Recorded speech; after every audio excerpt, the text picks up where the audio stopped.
लिए बजट है। और जब हम एग्रीकल्चर में कोई नया बीज लाएंगे, नई टेक्नोलॉजी लाएंगे, नई सोच लाएंगे, तो हमारे किसानों की आमदनी बढ़ेगी। आमदनी जैसे हम कोई नया बीज बो रहे हैं, नई टेक्नोलॉजी ला रहे हैं, तो हमारे किसानों की आमदनी बढ़ेगी। जैसे सरकार ने ड्रोन का इस्तेमाल किया है कि नहीं, एक नए यूरिया लेकर के आए हैं, तो सरकार ने बहुत सारे नए काम किए हैं। तो इससे हमारी लागत कम होगी, जो लागत कम होगी तो अंतोगत्ता हमारे किसान के आमदनी बढ़ेगी। Right. So of course, Vishnu, as he's telling you that investment is in tech, which is the focus of this budget, is ultimately going to increase incomes and productivity and profitability of farmers as well. Vishnu. Across now to Priyanshi with the big highlights, because Priyanshi, this is a budget which has really had a more ambitious vision than we've seen in the last few years. Remember also this is an election budget, as many are saying. You saw that there's also an irrigation 5,300 crore outlay for Karnataka going to elections just a few months, but it's a larger vision which seems to have got the middle class really happy on taxes. We've seen the markets responding really positively. Is this Nirmala Sitharaman's dream budget? Well, Sonia, you could call it that. And in the last 5 years, this, of course, was the 5th budget that was presented by the finance minister. And since 2018, the normal people were really waiting for a change in the tax rates and the tax slabs. But that had not been happening for the last few budgets since financial year 2018. But now, after 4 years, the tax rates and slabs have been changed. Let's take you through the 5 major highlights that the finance minister talked about. Number 1, now under the new tax regime, people with an income of 7 lakh will not be made to pay income taxes. Previously, this exemption limit was 5 lakh. So people till the income of 5 lakh were exempted from paying any direct income taxes. But now that exemption limit has been increased to 7 lakh rupees. So that's definitely a relief for people who were in that bracket of 5 to 7 lakh rupees, as they will now not be it will not be mandatory for them to pay an income tax under the new tax regime. It's important to mention here that these changes are under the new tax regime because, of course, the government has been trying to get more and more people to subscribe to the new tax regime because it hasn't seen many takers ever since it was announced in 2020. So that's one of the proposals that have been made to increase the popularity and increase the new tax regime and people who might be applying for that. Now, to the other major announcements that have been made earlier under the new tax regime, there were 7 tax slabs, but now those tax slabs have been reduced to 5. Let's take you through how this changes your life. Well, earlier, the taxes really started from an income of 2.5 lakh rupees under the new tax regime. But now that has been increased in the tax slabs, that has been increased to 3 lakh rupees. So the earlier tax regime said that there were 7 tax slabs up to 2.5 lakh rupees. There was no tax, but now up to 3 lakh rupees, there'll be no tax. Let's take you through the new tax regime. 0 to 3 lakh rupees, there'll be no tax. 3 to 6 lakh rupees, there'll be a 5% tax. 6 to 9 lakh rupees, there'll be a 10% tax. 9 to 12 lakh rupees, a 15% tax. And 12 to 15 lakh rupees, a 20% tax, and above 15 lakh, it'll be a tax of 30%. So these are the new tax regime, the revisions in the new tax regime that have been announced by the finance minister. That will also come as a major relief to the common people. Another important highlight is that the maximum tax rate has been reduced. The finance minister said that this will provide a major relief to the common people. Let's give you an example. So anybody who had an individual income of 9 lakh rupees will now be required to pay 45,000 rupees as an income tax. But this is 5% of his or her income according to the new tax regime. But earlier, they had to pay 60,000. So it is a reduction of close to 25% from that 60,000 to now 45,000 that people with an income of 9 lakh rupees will have to pay. If we give you another example, somebody with an income of 15 lakh rupees will now be required to pay 1.5 lakh rupees or 10% of their income. Earlier, they had to pay 1,87,500 rupees. So that's a reduction of 20% as well. So this is how the common people will benefit from this. Another highlight is that the salaried class and for pensions, for pensioners, the finance minister has proposed to extend the benefit of standard deduction to the new tax regime. Earlier, this deduction was only in the old tax regime, but that deduction of maximum 52,000 rupees, but now that has been extended to the new tax regime as well. This will benefit salaried people and those availing a pension. Now, the maximum tax rate that was there for the country, that has also been reduced, and that will also come as a benefit to the common people. this would, the overall highest tax rate in our country was 42.74%. But this is among the highest in the world, if I may add. But this has been reduced to 37%.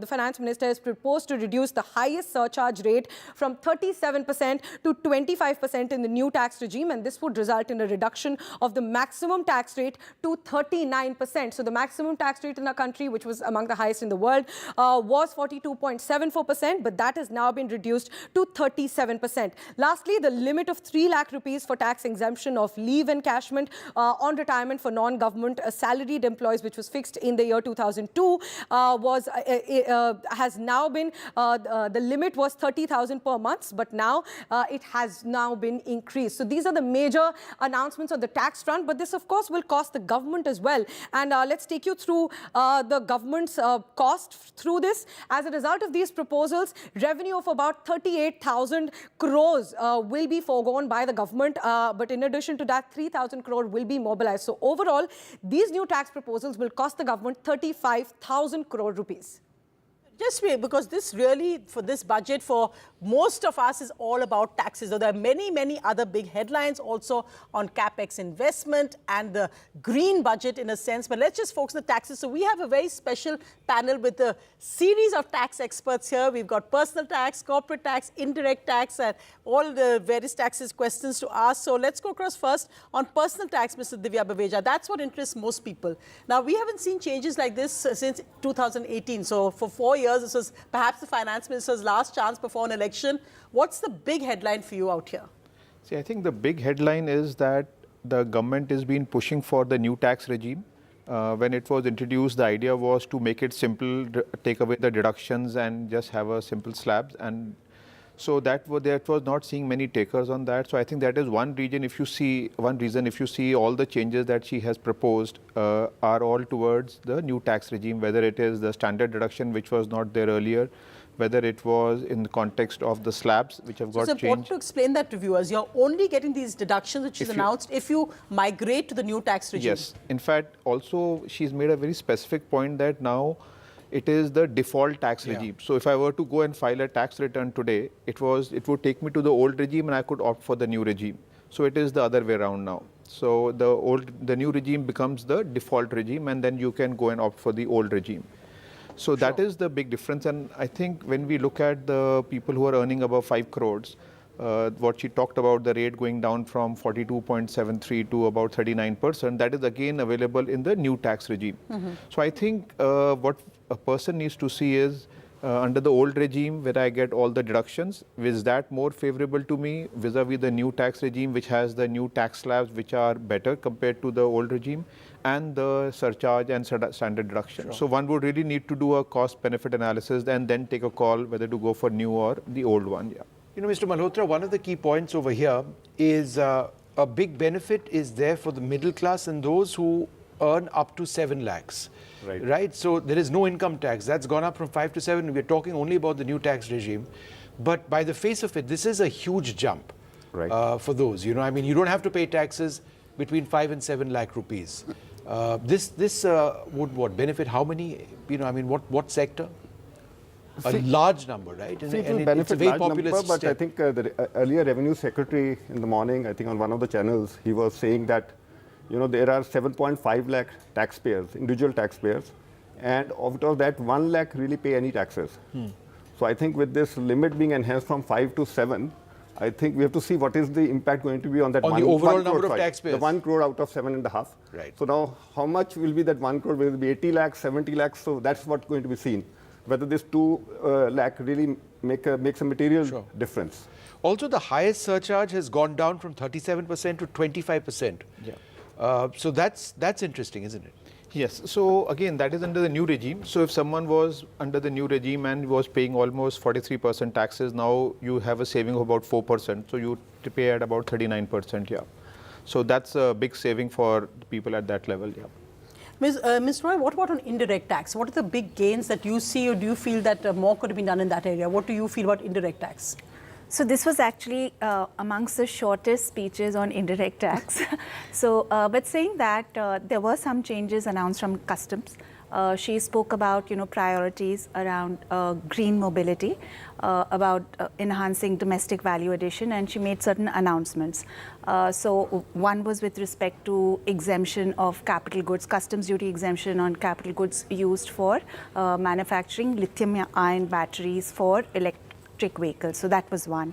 Then she spoke about a reduction in customs duties for import of camera cells for mobile handsets. So there is an aim, there's a clear aim of the government to enhance India as a hub for manufacturing of mobile handsets. We're already the second largest manufacturer of mobile handsets, and I think they want to enhance exports as well as domestic manufacture of and cigarettes we've seen. Yes, cigarettes. ITC shares are defying the stock markets right Yes, now. yes, but yes. Cigarettes, there's so clear the message there on health as well. Yes, you're right. It's because sin tax. Correct. So this is a national calamity contingent duty, which is also collected on cigarettes. This hadn't been tinkered with for the last 3 years.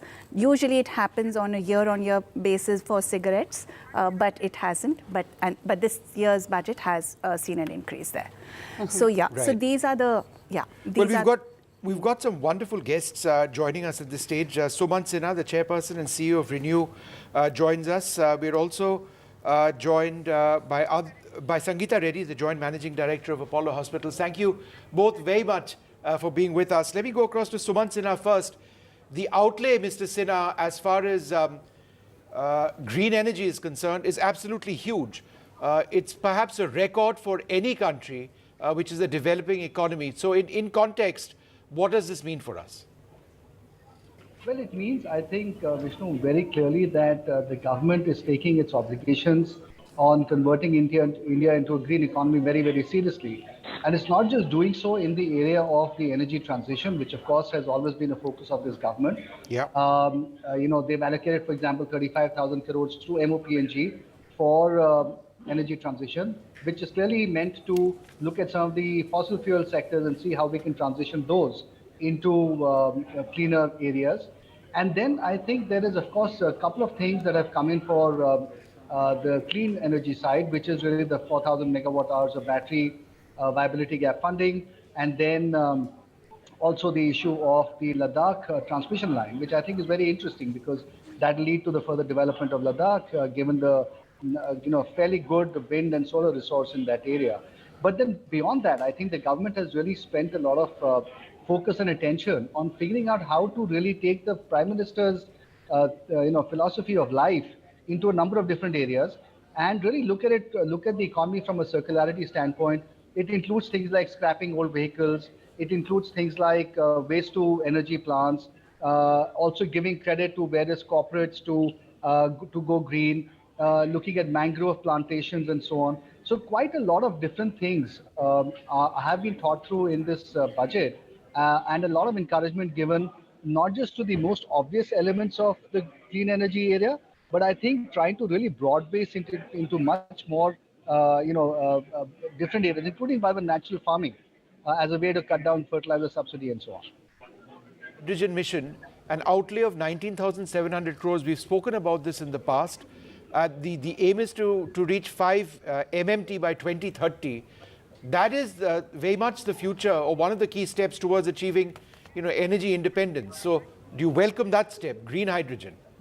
No, of course, Vishnu, and we of course do. The targets that the government has set are very ambitious. 5 million tons of green hydrogen by 2030 would require almost 125,000 megawatts of renewable energy capacity to be set up. Almost a total investment of a couple of $100 billion will have to be made in that. So it's a big target, and it's meant for two things. Number one is to make India energy independent as much as possible, to set the base for that, and also to convert India into a manufacturing destination to export green hydrogen to other countries as well. Right. So I think that is really quite a significant step forward. Of course, 19,500 crores, some would argue, given the nature and the ambition of the program, is perhaps a low number, especially given what some of the other countries are doing in the same area. Sure. So I think that's something I'm sure the government might look at in the future as we go forward.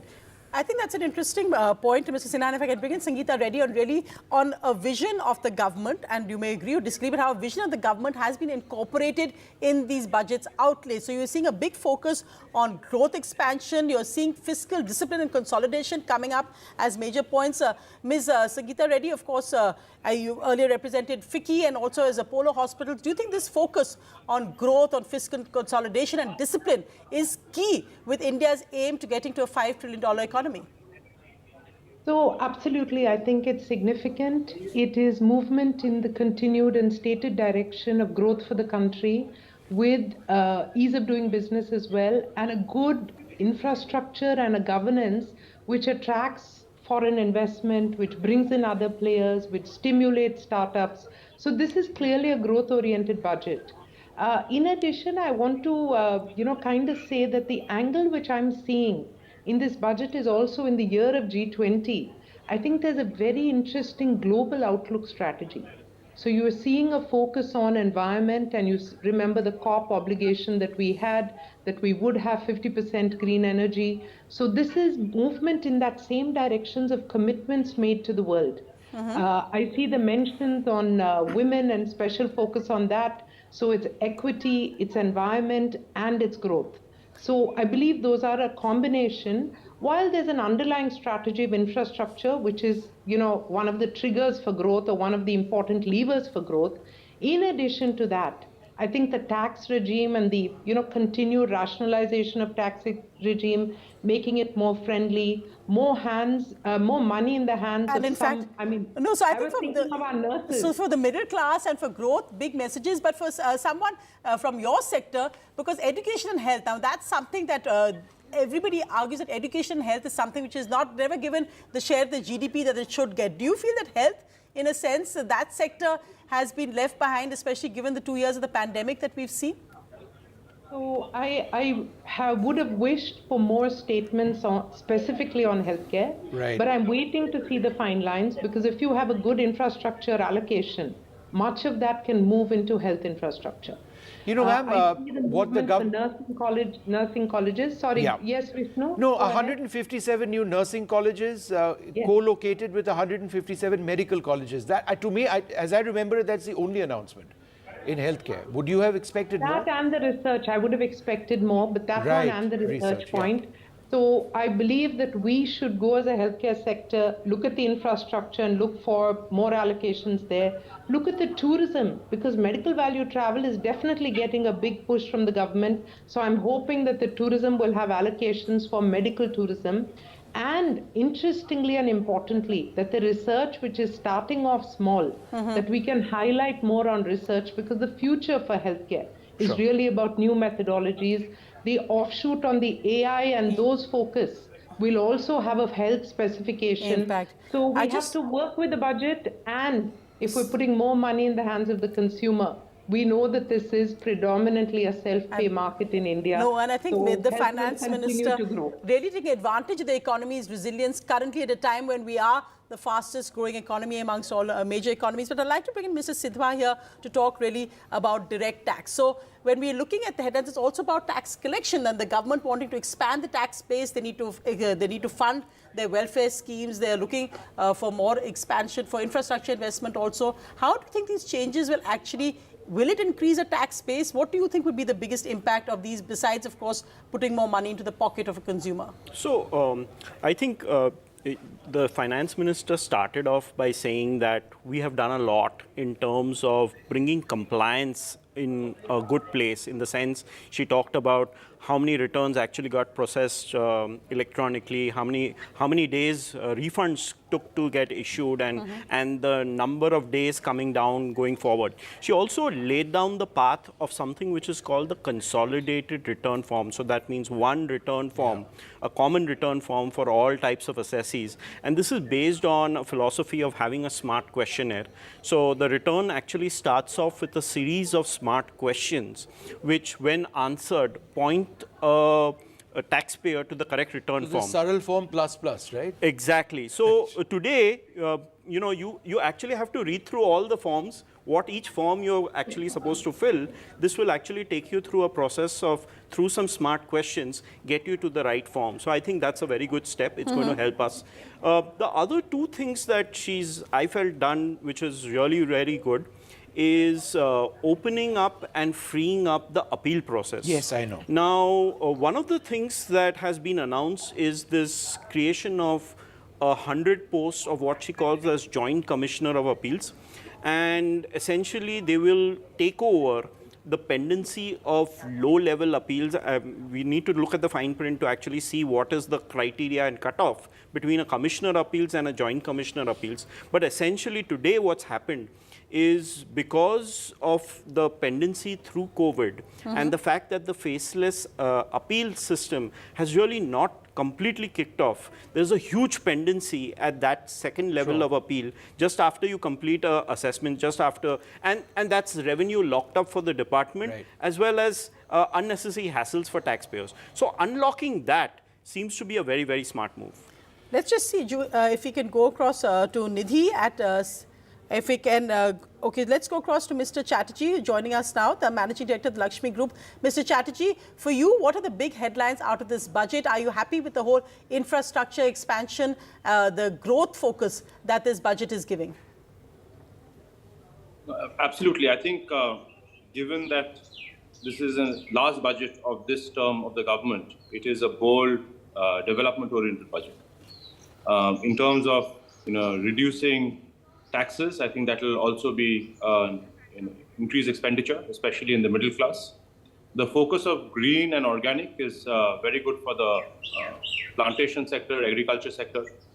And I think the focus on capital formation, the fact that the government has increased capital formation and over the last 3 or 4 years, it's kept increasing capital formation and building a digital stack for governance. All of this should ease doing business, especially in areas such as the Northeast where it is difficult to, the cost of doing business is high. Right. So I'm very pleased with the budget. All right. Well, let's just go straight across to my colleague Nidhi Razdan at the Confederation of Indian Industry. The markets have given a resounding thumbs up, more than 1,000 points up. Nidhi, what are some of the other reactions that you're getting? More people will come, yeah. Yes. Easily, yeah.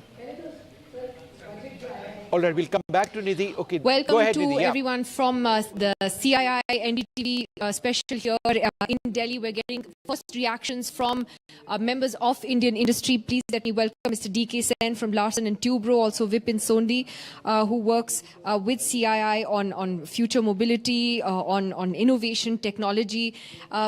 So let me first ask both of you, the overall question, Mr. Sondi, to you first. Very simply, what were your big takeaways overall from the budget? Thank you, Nidhi. I think, one, it was a shorter speech than before and therefore very effective.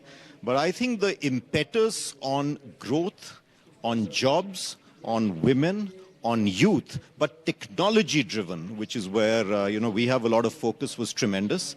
The second was, I think, keeping fiscal prudence, which means a target of 5.9% down from 6.4% and perhaps 4.5% by FY 25-26. And finally, a massive capex 33% rise over last year, which I believe is third in succession, which is a great multiplier for all of these. And that puts income into people's pockets. And the only thing I hope is 50% of this capex is spent in rural India, where you can have then jobs as well as all other benefits. Mr. Sen, if I could get your first thoughts, and something I was asking an earlier panelist as well, in terms of the government's own record of this spending, which, last year it was at 7.5 lakh crores, this time it's 10 lakh crores. In terms of implementation, are you satisfied that it's being utilized properly? I'm very happy about the way the budget has gone. I think she has done a fantastic job. She addressed the right areas where to be spent. Increasing it from 7.5 lakh crore to 10 lakh crore is very great. In fact, I was anticipating that this will come. At this point of time, I told you that 47% is yet to be allocated, the capex expenditure. I think large part will be addressed. More importantly, she's addressed the other part, which is state capex. She has given incentives to the states to increase their capital expenditure, which was so far about 4 lakh crore per year. I think it will go up substantially now. Apart from this, she addressed the more important areas like MSMEs and all that. They really had been having badly hit. She increased the areas where to incentivize them. Further, for the dispute resolution, a lot of arbitration cases are stuck up in finally deciding. So that she has done, she has promised the entire fraternity in a graded way. She's going to address all the arbitration cases where the award is received by this. So this is very good for us, and we're looking forward to it because this will release a lot of capex to the infrastructure industry again, which will be much good for the country. So in terms of job generation, I mean, just to explain it very simply to our viewers, more money in infrastructure, more investment, it means more jobs. Does it mean better quality jobs as well? Well, I have to say here that the capex expenditure is increased, but they must allocate to the right kind of people. So in this case, we have something called QCBS system of award. That means quality and cost based. The award and circular has come out last year. It's not being implemented properly. So government must implement it in the right spirit. So right now, the limit of the level of jobs where QCBS will be applied is much lower. They must increase it, and all infra projects must come under the QCBS award, where they will be going to the right people, and there can be gradation of contractor who can address this. Right. Mr. Sondi, just on the tech innovation front, since that's your area of expertise, what have you sort of taken away from this budget as being the big positive? Before that, and I will come to that, before that, on your question of jobs, as far as infra is concerned, I think how do you raise the productivity of a country as a whole? If we can get to point A by point B faster, if we can transport our goods faster, you automatically enhance the entire productivity. For that, if you use technology, the quality of jobs keep going up. But my 5 takeaways on the technology front, and there are many. Number one, I think there is a great amount of focus on coordination between academics as well as industry. Now, we have something in technology called the proverbial valley of death, technological valley of death. Between a good idea in academics and taking it to the market, it falls through. So number one, I think collaboration between public and private research institutions in areas like 5G, pharma, AI. This will be meaningful research, meaningful innovation. 2, focus on emerging and critical areas like IoT, green tech, circular economy. There was a lot of focus on green and circular. Millets as well. 3, focus on skill development. This is where your question comes in. On AI, mechatronics, robotics, etc., 3D printing. Now for that, we are creating, or the government is creating skill centers, and that's positive as well. And 4th, encouragement of on-the-job training and industry-relevant training in academia. We need to have curricula which is focused on what will create meaningful jobs for young people. And finally, what I really liked, a unity mall in states for the promotion of one district, one product for our traditional arts and crafts and enabling them to go to market. We've seen indigo dying in Rajasthan actually slipping away. This will bring forward our traditional arts and crafts. You've actually really summarized that well. I don't know, maybe you should look at a career in writing as well, because it summarizes it so well. Mr. Bhutani is with us, and he's been taking us through, especially the tax structure and what this new tax structure is going to mean. We've talked a lot about the slabs and the change in that. But we also have an old tax regime, and we have this new tax regime, which the government seems to be encouraging now. Do you think there is an incentive for people to move to the new regime? Because it doesn't, include things like, your house rent exemption, etc., etc. So that's been something that still kept people with the old one. Correct. But what would you advise people to do? Well, the underlying philosophy of giving an option to the taxpayer is to not take away what you have given up, but disincentivize them by saying that if you don't move to the new regime, then you will be taxed at a higher rate. So it's like a menu option that has been given to employed as well as self-employed. You pick and choose. I think either of the measures would not have been very popular if the government would have said that in a pursuit to simplify the tax system, not give away all these exemptions like housing and others you spoke about, then in that case taxpayers are not going to be happy. So it's a menu. But I think that from a medium to long-term standpoint, and if you look at the larger vision of a new direct tax code, all these exemptions could become history. The government may want to move to a more simplified rate structure. As you saw, the new rate structure is talking about someone with an income of 9 lakhs paying 45,000 rupees. So that's the simplification part. Now the figures that she read out, 9 lakh, 15 lakhs, and what is the savings of 20%, 25% are on an assumption that you're not claiming an exemption. So that seems to be the future direction. I just wanted to come on one more thing. Vipin spoke about the fiscal deficit. Yesterday in the economic survey, the chief economic advisor was a bit hesitant to give away whether he'll be able to meet the 4.5% fiscal deficit target in financial year 25-26. I think she seemed more confident today. But please bear in mind, it's predicated on tax collection. She's been able to meet the 4.6% fiscal deficit target this year only because of robust tax collection. Though the GST collections do not form part of the budget exercise, her corporate tax collections have been good. So bear in mind, she's making a very important assumption that for 2 fiscal years, this tax collection buoyancy that has been achieved both for GST and direct tax collection is going to continue for the next 2 years. But does this budget do anything for, for example, exports, which have been on the decline, which has been a worry? And given the concerns about inflation, the depreciating rupee, where does this budget place us? We will need to look at the fine print if there is anything for exporters, but I did hear her mention that her thrust on manufacturing is to encourage exports. So that's one statement that came out very positively. She also spoke about changes in the inverted duty structure. She mentioned about the toy industry and other aspects in order to encourage manufacturing. So there are 2 elements to it. One is how do you encourage manufacturing, and second is how do you make your manufacturing export competitive? I think that is really the big elephant in the room, because competitiveness of exports has been a challenge for Indian exporters, whether you look at textiles or you look at any other industry which are very export intensive. And an area where we have done very well is on the services side. But manufacturing, outside of specified manufacturing, we do have a challenge on making our exports competitive. Nakba, did you have a question? Would you say it's a balance between welfare and vikas? दोनों को उन्होंने balance करके रखा निर्मला सीतारमन ने. Welfare पे भी focus है, विकास पर भी focus है. Yes, it's a very good motherhood statement to make, and hence the overall theme of the budget is there is something for everyone in the budget. And what I liked was that she started with the statement that this is the first year of the Amrit Kal, that means this is the juggernaut which the government has started rolling is going to continue for a long time. And this is a good progress towards that. She made almost every sector very happy, reasonably happy. And particularly for women, for personal tax, every area she's touched upon.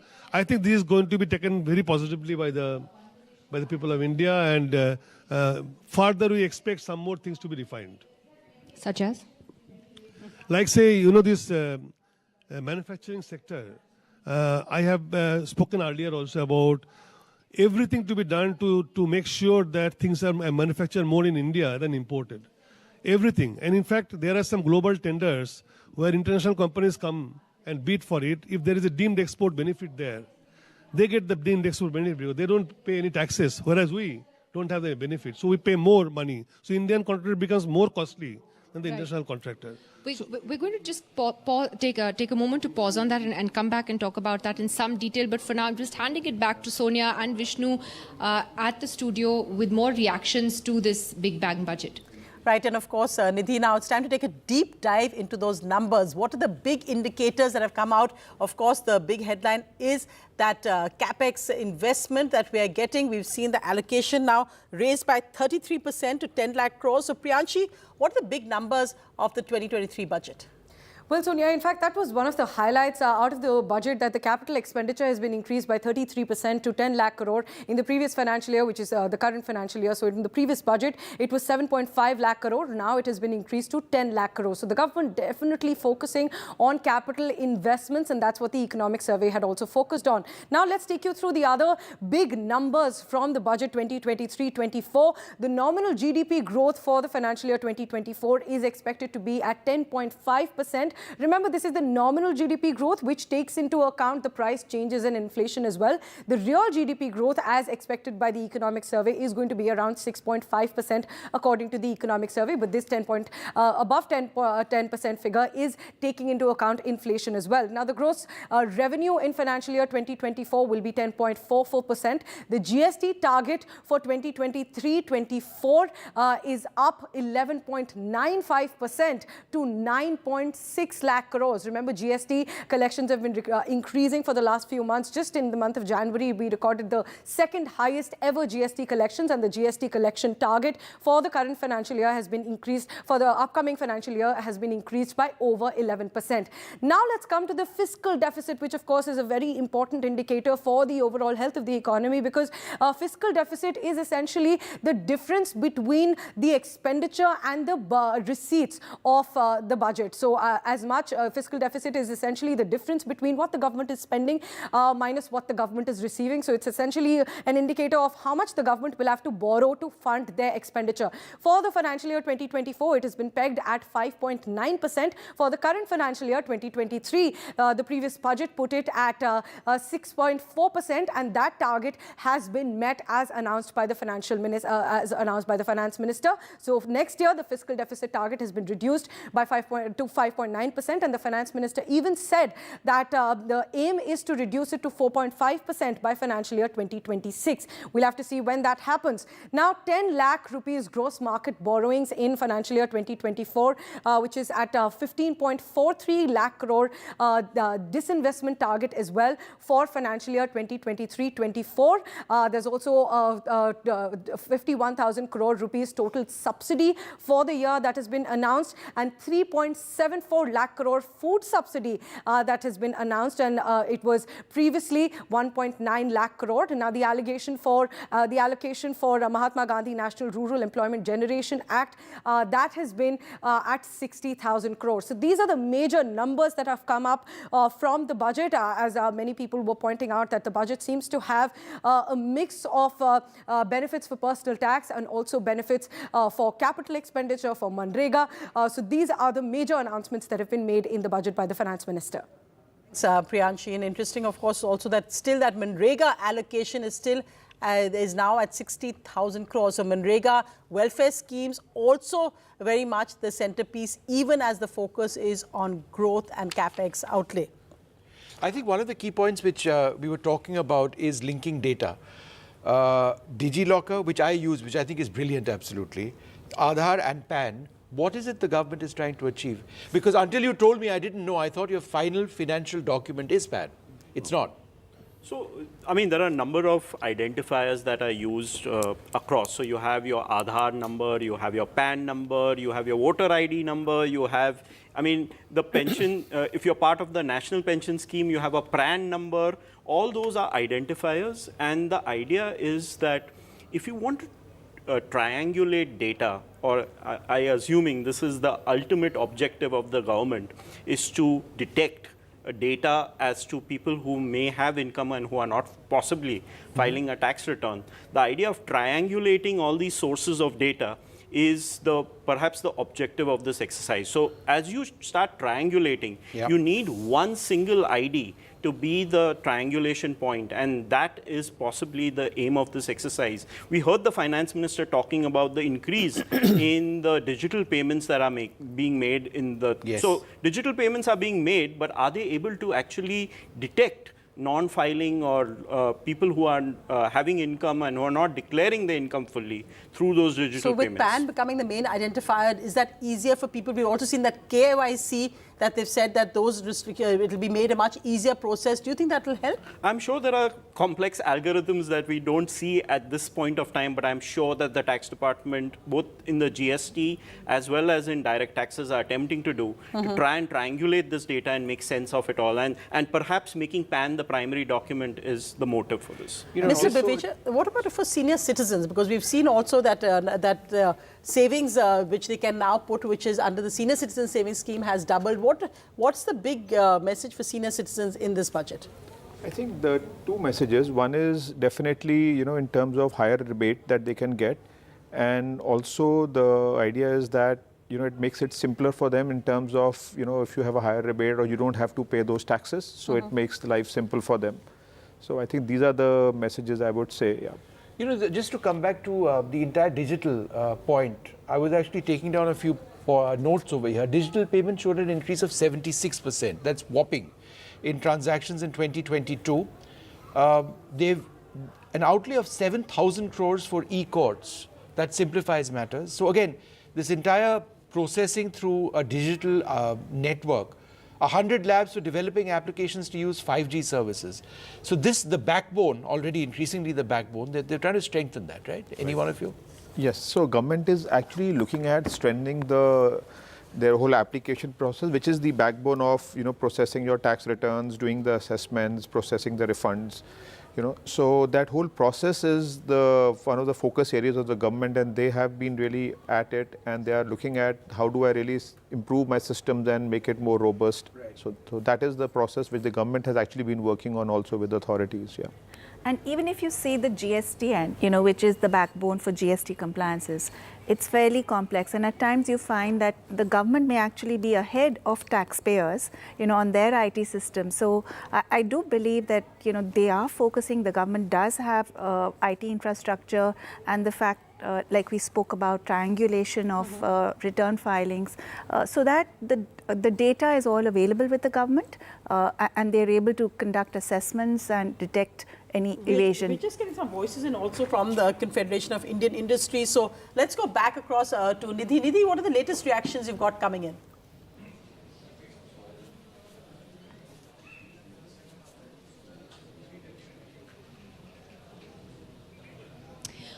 Right, well, welcome back to the CII headquarters here in Delhi as we talk to leading names from Indian industry reacting to this big bang budget. Happy to welcome Suchitra Ella of Bharat Biotech first on the panel today. First, your overall reactions to the budget, which seem to be largely positive, but particularly for the health sector, which obviously is what you'd be interested in and what we'd like to know. Hi, Nidhi. This has been a positive and forward-looking budget on the overall space. If we look at it, an impetus that is required for all of us in order to bounce back and move the economy forward in the years to come, and also with the longer vision that we have as a country for India at 100. It looks very balanced. It looks upward to me. And there's been a lot of, there's almost been a good balance in terms of all sectoral areas and focuses and interventions that need to come in at this point of time. Coming particularly to the health segment and to the pharmaceutical and to the life sciences industry, the impetus and the thrust that is going to come about in terms of the centers for excellence that are being initiated for higher innovation and higher R&D collaborations, which would be very important for the life sciences industry as a whole, because we are moving towards product development and clinical research, and of course international quality norms and standards that that kind of like broadly cover all our products when they get into the global market. So that is an important step going forward for the sector as such. So you're saying in terms of research and development? Right, because we... And do you think the pandemic kind of spurred that on? Research has been happening in pockets. It's mostly contained to the labs, to the national laboratories that are already there, established very many years ago and decades ago. But then applicational research is what we need to be focusing on in order to build products from India. Because generics are there, but then generics are not the high-value products that we normally look into. They can give you short generation of revenues, but in the short term, but the actual high value comes from original molecules and original research. Okay, so very positive, as you say, overall, and Right. for healthcare as well. Let me welcome Janmeja Sinha, the chairman of BCG India as well. Thank you, Mr. Sinha, for being with us. Are you also giving it 11 out of 10? Look, I just want to put it in context. We are in B20 this year. The world is looking at India. If you look at the Economist and all, they were all saying India is the story. And in a time of such uncertainty, where we needed to manage the prudence around the budget to get to 6.4 and talk about the future strategy with the budget, and yet not cut back on the investments in infrastructure, soft and hard, and to actually start taking the transition to green very seriously, has been a budget which is very predictable in terms of its continuation over the last 4 years, and good for business. Whenever there is business predictability, business likes it.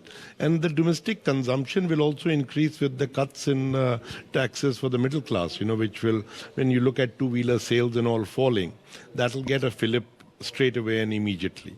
So I think it's a very, very prudent, safe and solid budget, which is one which, I don't like the tamasha budgets, which have all these big announcements. I like budgets which are sustained and continue over a period of time. Someone called it a quiet budget, but a good, important, quiet budget. Powerful, solid budget, but not one full of tamasha, other than the fact that millets got a lot of time in the budget. You don't seem to be too thrilled to hear that.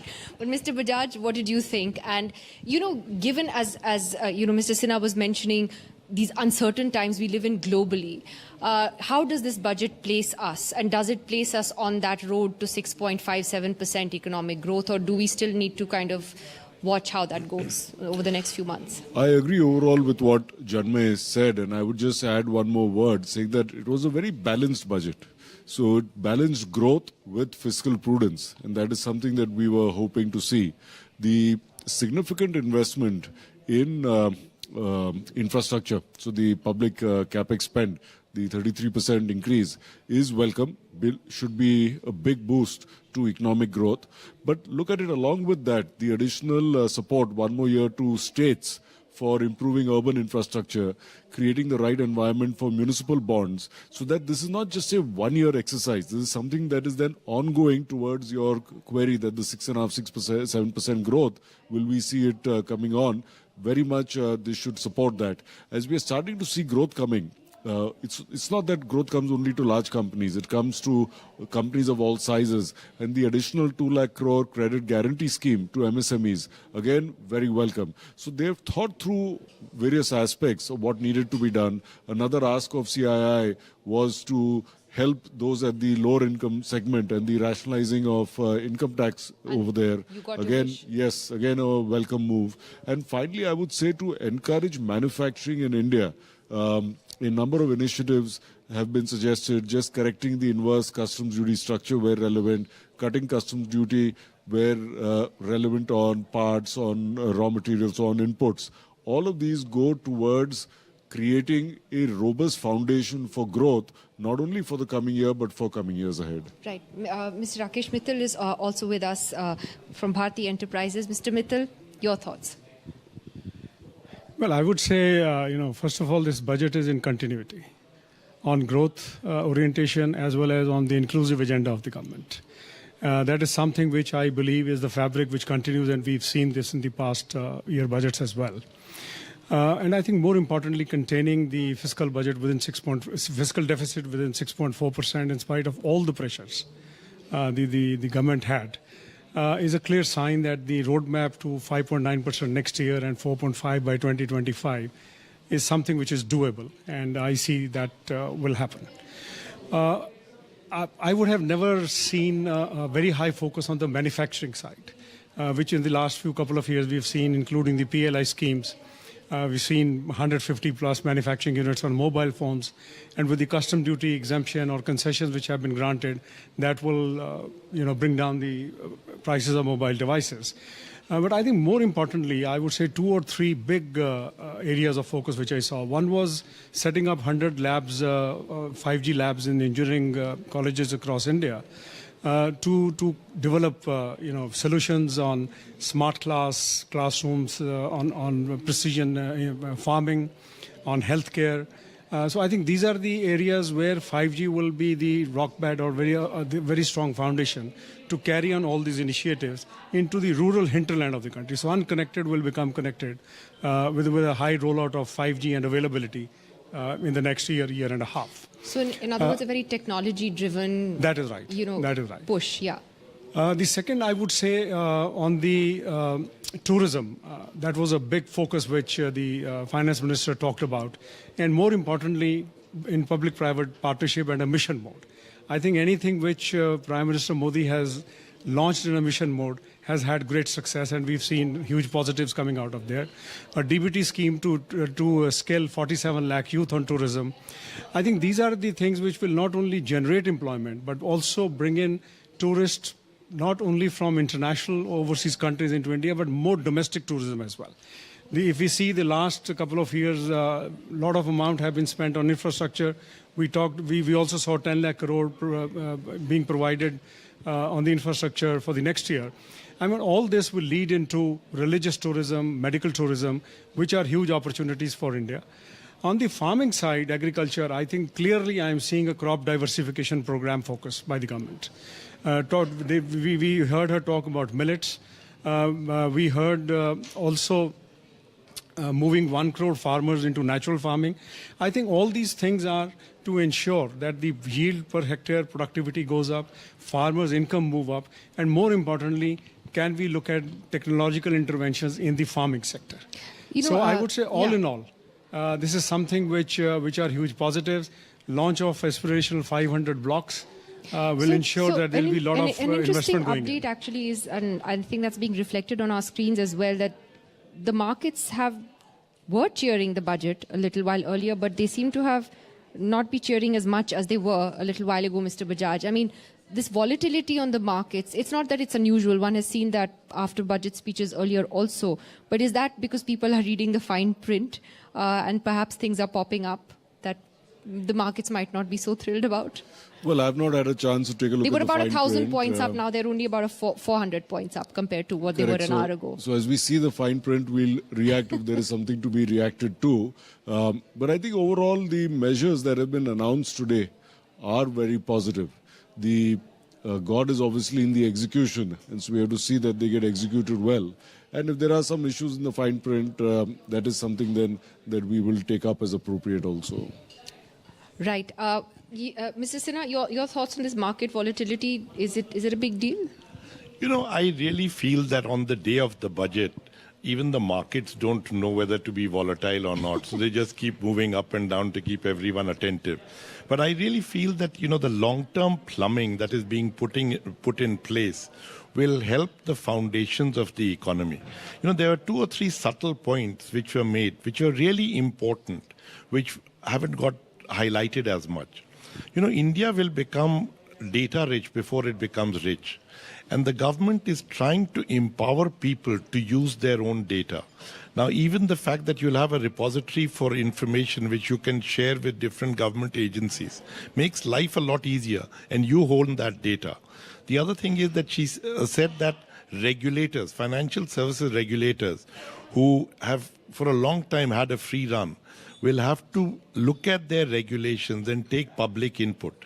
That's a really big deal because, the regulations have not been consistent, have been different across different regulators, and they have not really been answerable.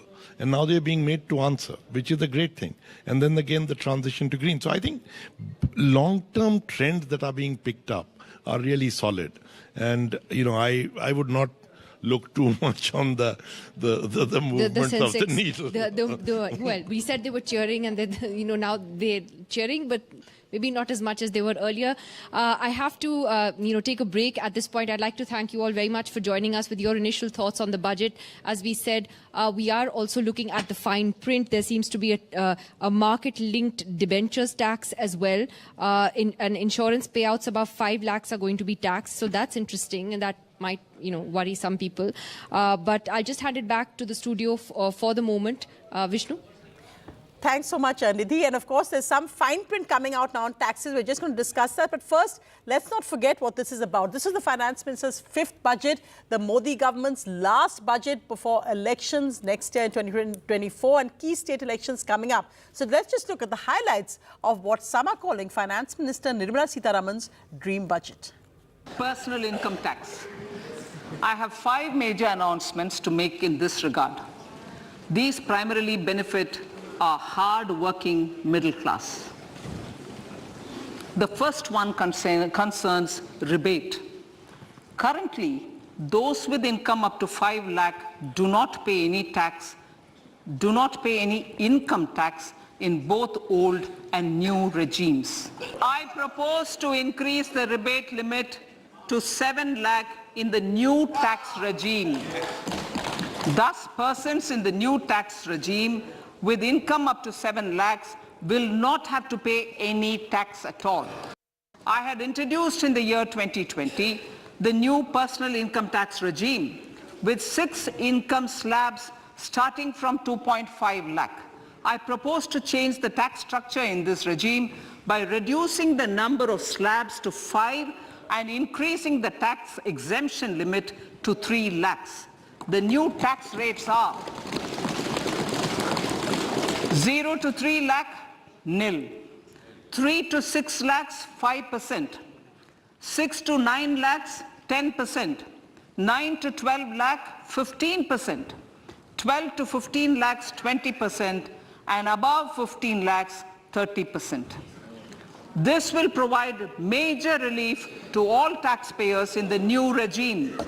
My third proposal is for the salaried class and the pensioners, including family pensioners, for whom I propose to extend the benefit of standard deduction to the new tax regime. Each salaried person with an income of 15.5 lakh rupees or more will thus stand to benefit by 52,500 rupees. All right, well, a couple of key points that need to be looked at. And, we've got some fantastic tax experts over here with us. So insurance payouts above 5 lakhs to be taxed, that's something that, we picked up. How is that going to work? So I think what they've done, at one end, they have reduced the tax rate for the maximum tax rate from 43% to 39%. So I think they are also now closing a couple of avenues for the high net worth individuals where they have been investing. I think insurance products where you pay premium in excess of 5 lakhs per annum is typically put in by people above that limit. Right. So I think now what they're saying is that any such investment which you make after April 1, 2023, that will be, or any insurance policy you take after that point, it will be taxed at your normal tax rates. So right now you paid 0 tax whenever the policy matured. Now it will be attracting depending on the slab, it could be as high as 39%. Right. So the attractiveness of this specific product will go down substantially, and I think that's where when we were discussing that some of the insurance companies would be facing the heat in the market.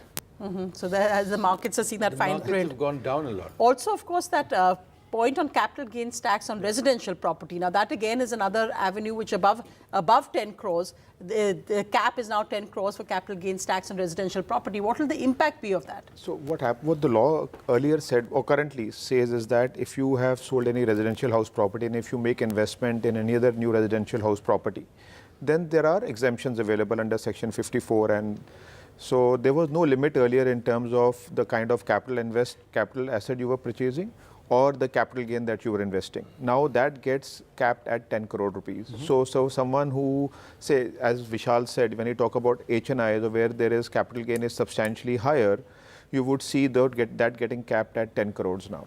I think there's some difference here, Divya. I think what So one is section 54E, where if you sell a residential property, you can invest into another residential property. There's no change in that. There's another section which is 54F, which says that if you sell any asset other than a residential property, and you buy a residential property, that is exempt. Okay. So if in the startup world, we have seen that a lot of founders, when they have exited their startups or they have divested, they have realized huge gains. So those gains have been invested in properties to to shield the tax liability on the transaction. So earlier you could buy an asset of 50 crores or even more in Bombay or in some locations in Delhi, but now the limit has been put at 10 crores. So if you sell any shares, for example, and you buy a property, up to 10 crores it is exempt, but if you buy a 50 crore worth of property, on 40 crores you will end up paying capital gains tax. It's a cat and mouse game between the tax collector and So they're covering both the sections, 54, which is selling a residential house property and buying another one, and 54F, which is selling any capital asset and buying a residential property. And we've seen the markets coming down from that initial euphoria of over 1,000 points. So why do you think that is, Mr. Sidhwa? Also this market-linked debentures, the tax now on market-linked debentures, what's the impact going to be of that? Is that a big change? So yes, that's going to be a big change, because earlier these debentures were treated as regular, like normal equity shares virtually. So essentially they were taxed at maybe 10% at the capital as a capital gains. Now the effect of this is they are peeling the onion on the debenture, and they're saying this is not actually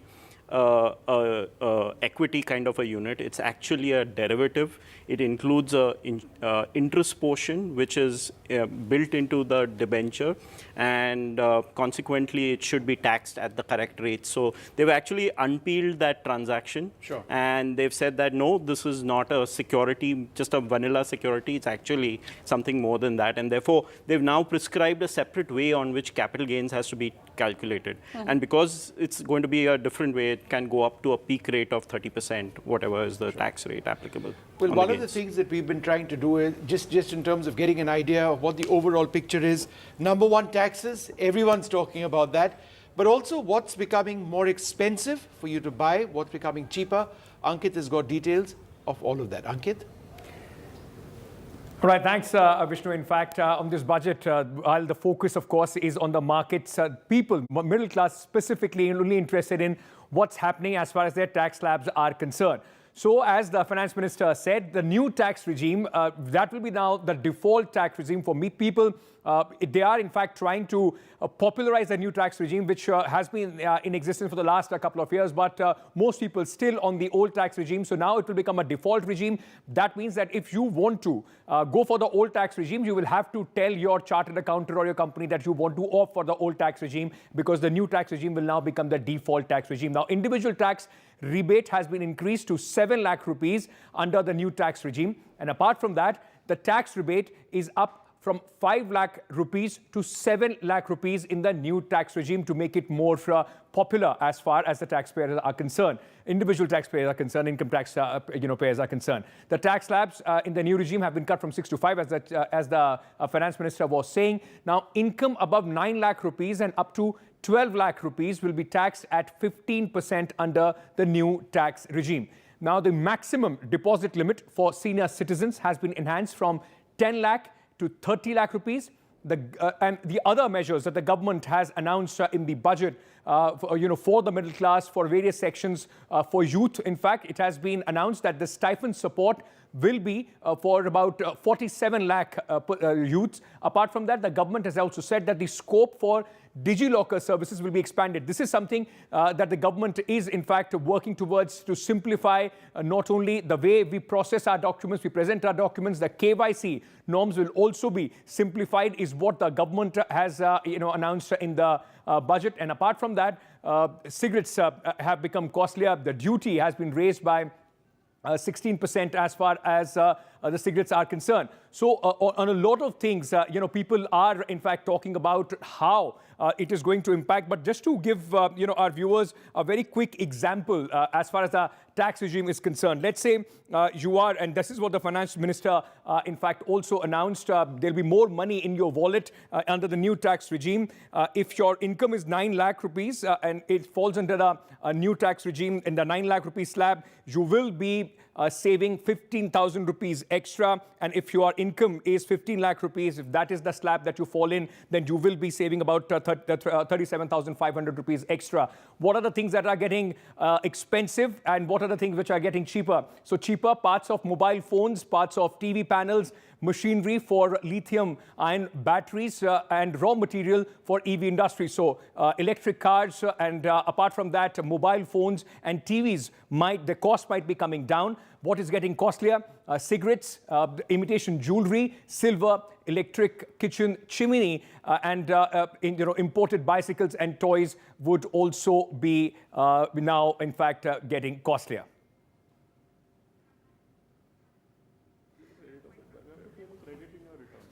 Ankit, thanks so much for that. And let's just go across to this. When you're looking at this tax relief, there's also another point coming in, Ms. Roy, on overseas remittances. That apparently now there's a tax collection even for overseas remittances. So the fine print, in a sense, coming out now, calculators out. What exactly does that mean for, say, international students or people taking a holiday abroad? So actually, TCS was always applicable. It was there earlier as well. So for, especially if you have a child studying abroad, there was a 5% TCS on the payments that you make for fees, for instance, to a foreign university. That rate was actually lowered to 0.5 if you took a loan for the fees. But then also they had introduced TCS on foreign travel. So say, for instance, you converted your money into foreign currency, or you took your one of those preloaded cards, or you actually paid for a group tour. Again, there was a 5% TCS that was applicable. In this, the fine print, what we are saying is going up to 20%. So that seems to be quite a high amount given the expenses that you have. So they're actually making foreign travel a lot more expensive. Now, the thing is, obviously, this is a cash flow issue. You can always claim the TCS back when you file a tax return. But the idea is that they are trying to kind of, again, similar to the thing on the insurance policies and the 10 crore limit on housing, they are going after HNIs. So HNIs, especially who travel abroad or have these more expensive lifestyles, they're trying to kind of get a pound of flesh from those transactions. So, Mr. Malhotra, do you see this as a middle-class budget? See, it is clearly a middle-class budget because if you see all the positive changes are largely on salary taxation or individual taxation. I think if you look beyond that, for corporates, I think corporates not much has been done, and on individuals, I think while at one end, on the first glance, it appeared that they have given a benefit which nobody was expecting, that the maximum marginal rate will reduce to 39%, but I think they are taking away much more. So I think it benefits middle class, but I think not necessarily high net worth individuals. And another big area has been the startup space, that there was a hope that there would be tax incentives for the startup. We heard the finance minister talk about how India now has many more unicorns than earlier. Do you think enough has been done in that space, Ms. Roy? So I don't think there's any major announcement in that area. But what I would like to mention is that there is an announcement which has been made from a GST perspective, which is for smaller players who would supply goods earlier through an e-commerce operator. So through, say, an aggregator, you could supply. So earlier, all supplies needed to be done by a registered person. So now that compliance, so even unregistered dealers can supply within a particular state through an e-commerce operator. So it makes... really expanding that whole space. Correct. I'd just like to go across back to the Confederation of Indian Industry, perhaps to look, as we talked about the budget for growth, we've looked at whether it's a middle-class budget, Nidhi, but is this a budget for growth? Is this what industry wanted? Right. Thanks very much for that, Sonia. And let me just introduce our panelists at this hour. Mr. Rajiv Memani, the chairman of the CII's National Committee on Taxation, is here. Just the person we want to talk to, actually, as we look at the tax slabs. Mr. Feroz Khambata, chairman, the group chairman of Rana Private Limited, is with us. And of course, Mr. Chandrajit Banerjee of CII is back with us as well. Mr. Memani, just explain to us. I mean, we've been talking a lot about the new tax regime, the new tax slabs, etc. But we're also now, looking at some of the fine print, on taxation.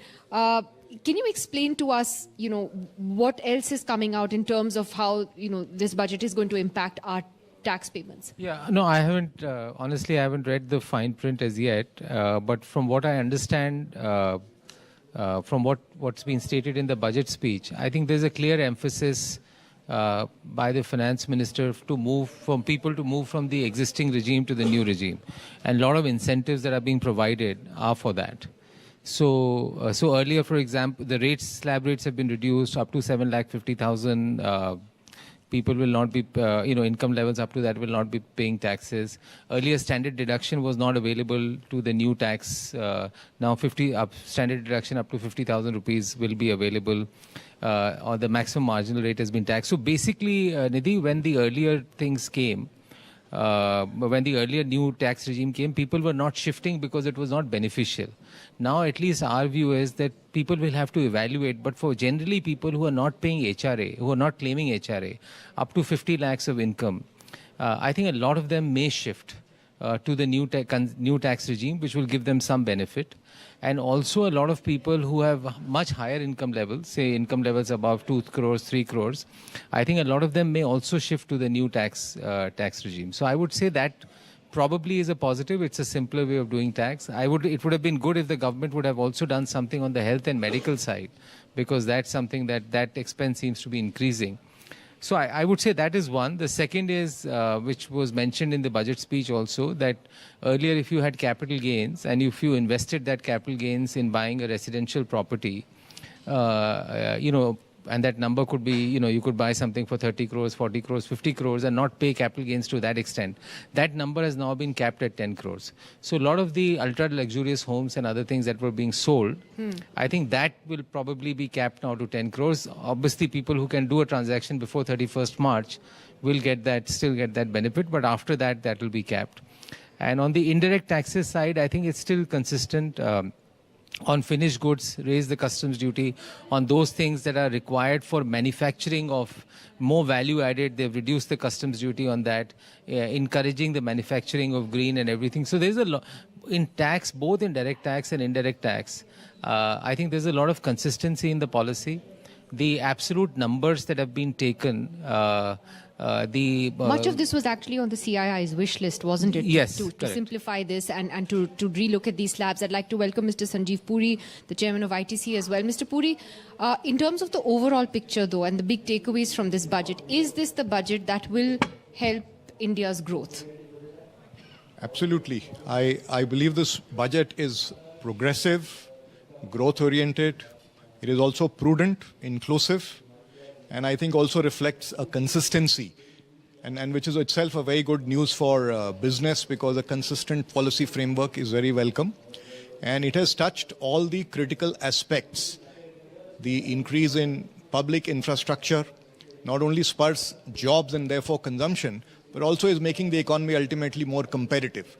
I think the idea to promote tourism, an area where India has immense potential, and do it in a targeted fashion, taking 50 places and developing them, I think is a great idea. Agriculture has always been on focus. I think two new positive developments this time is, one is the cluster-based approach, because building on the FPO and agri-infrastructure fund system that had come up earlier, now to scale that up, the cluster-based approach is the right approach. And it's going to be done with one value chain. Based on the success, hopefully we can take it forward. I also, I think one positive development also on energy transition is the focus on nature-based solutions, much sharper focus this time on nature-based solutions, and also accelerating energy transition, because that in itself is, besides the commitment on net zero, it's also something that strengthens the competitiveness of industry enhances the reliability of the economy. So I think all in all, it's a very, very well thought out, very progressive budget. And one more point I would add is this whole focus on local level development, empowering the local communities so that jobs can get created, entrepreneurship can be developed at grassroots level. I think that's also very welcome for inclusive development. So you're saying this will set us on that trajectory to 6.57% growth despite the global economic headwinds, which are obvious? It will certainly take us in that direction, absolutely. This is, of course, this particular year is a very challenging year because the global economy, there are a lot of headwinds and a high degree of uncertainty, right? So this will be challenging, but ultimately is going to take us to that trajectory. This year could be, the economic survey has given between 6.1 and 6.8, so there is a bit of a range because of uncertainty. But beyond that, I think it should certainly propel us there. And what we are also hearing, the global situation is not as bad as it was anticipated to be. The IMF revised its numbers as well. So hopefully, sooner than later, we will get onto that trajectory. The only issue is the global headwinds. I think internally we are in good path. Right. Mr. Khambata, how do you see it? I mean, this is, of course, the last big budget or the last full budget of the government before the next general election. So there were some concerns whether it would take a very populist turn. It hasn't quite done that, but it's I think, pleased a lot of people as well, especially the middle classes. Would you say that that's an accurate assessment? Yes, it is. And I think more importantly, I think we are now trying, when we are taking the presidency of the G20, we are trying to be a very responsible and accountable, what I call government. And we are trying to do what we have promised as our goals. For example, we have set some environmental goals for ourselves and we are trying to ensure that those are met. We are ensuring natural farming as a rule and we are ensuring that. We are bringing technology into agriculture. We are also ensuring that the youth form startups at the agri level by accelerated fund. Marine exports are being encouraged. So overall, if you see all the announcements which have been made for everybody, it looks that it is in a very calibrated manner. I would not say it is just populist by giving freebies, but everything is being done in such a manner that ultimately the overall whole idea of an Amrit Kal, what I call, can really come in a given time. When, we don't know, but it can definitely come.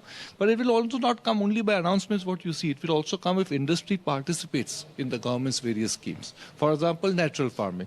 Just giving the farmer some money, do natural farming, what he will do? He will make rice into organic rice, what he will earn.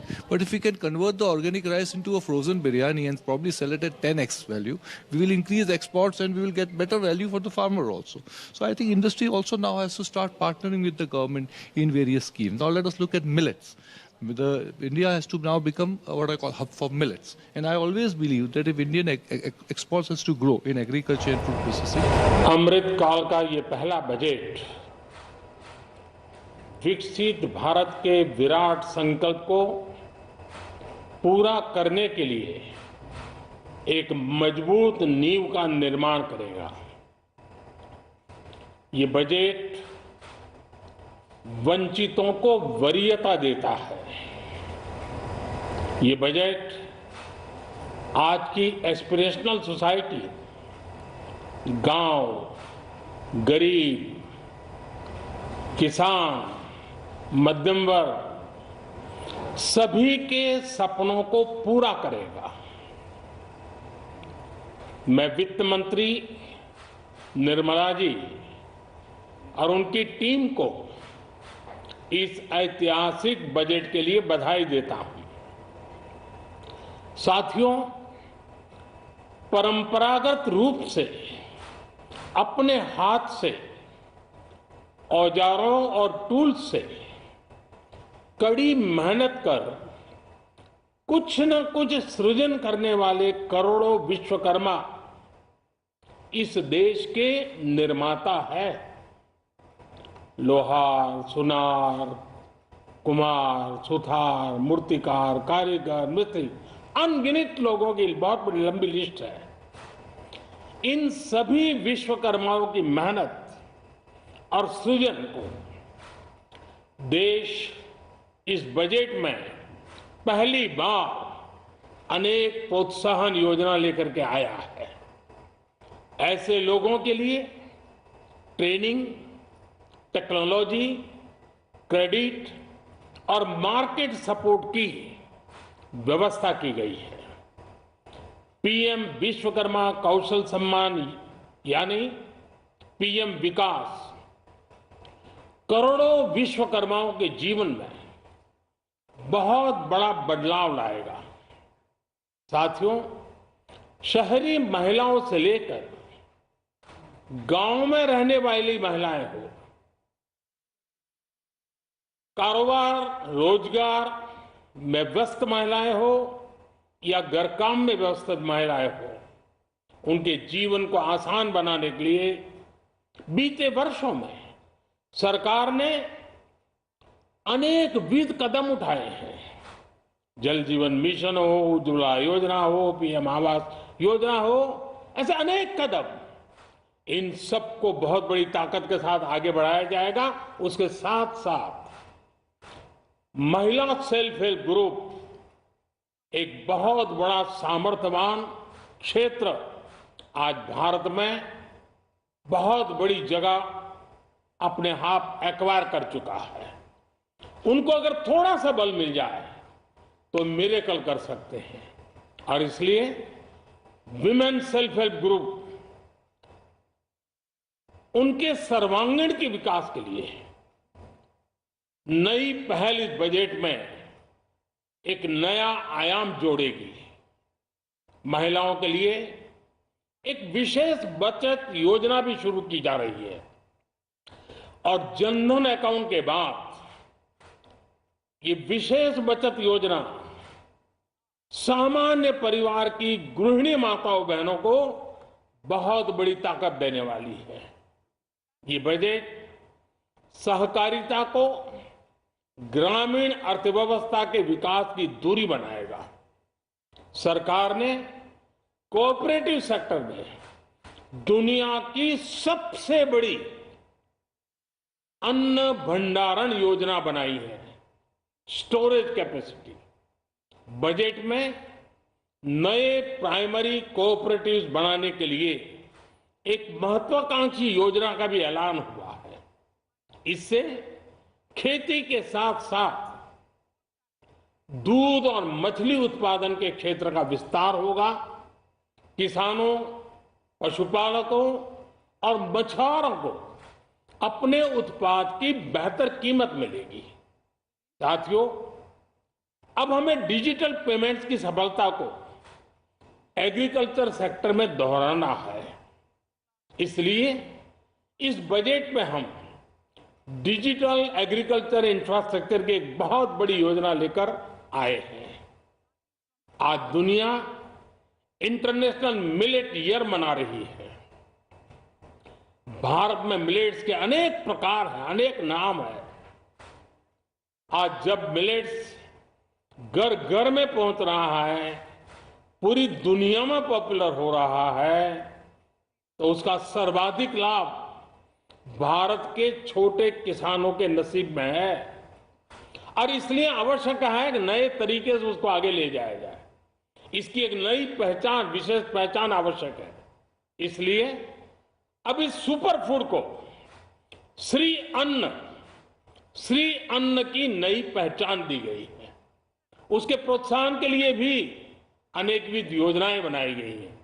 Shri अन्न को दी गई प्राथमिकता से देश के छोटे किसानों, हमारे आदिवासी भाई बहन जो किसानी करते हैं, उनको आर्थिक संबल मिलेगा और देशवासियों को एक स्वस्थ जीवन मिलेगा।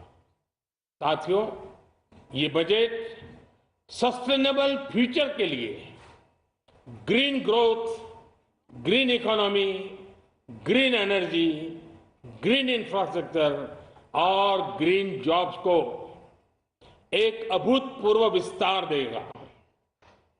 बजट में हमने टेक्नोलॉजी और न्यू इकोनॉमी पर बहुत अधिक बल दिया है।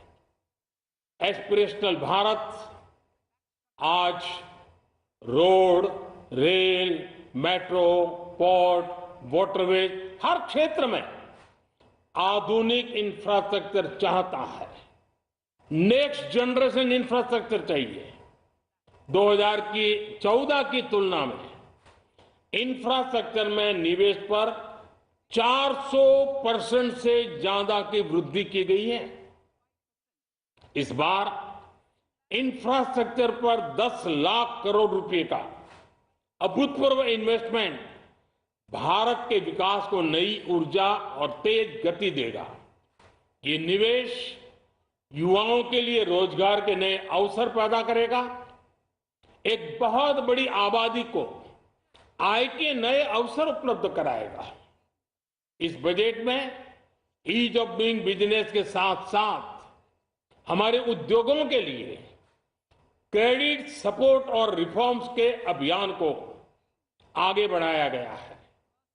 एमएसएमईज के लिए 2 लाख करोड़ रुपए के अतिरिक्त ऋण की गारंटी की व्यवस्था की गई है।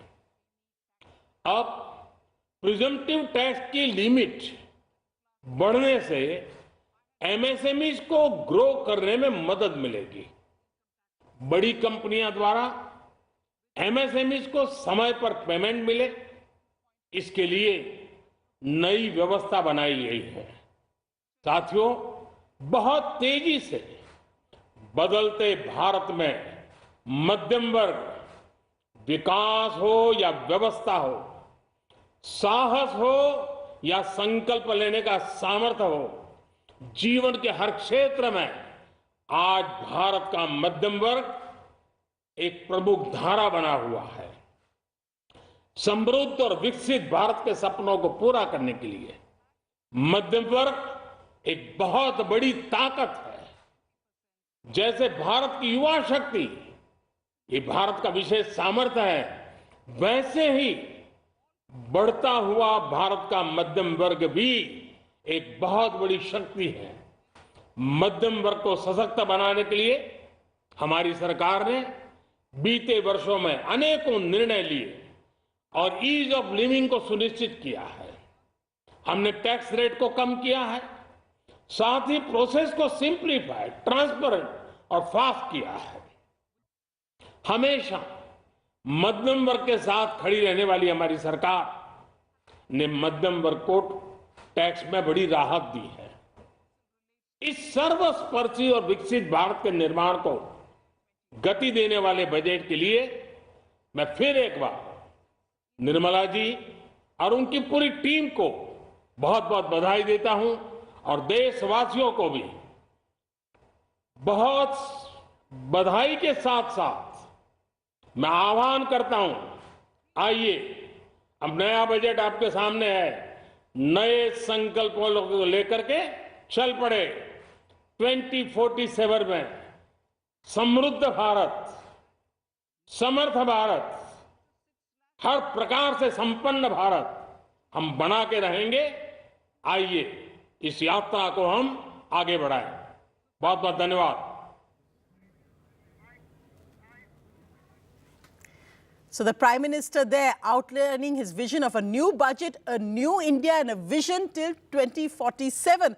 I'm joined by Rajat Sethi. He's been the economic advisor to 3 different BJP chief ministers, also part of the G20 Economic Council of the BJP. Also with me is Praveen Chakravarti, the chairperson of data analytics of the Indian National Congress. Let's go.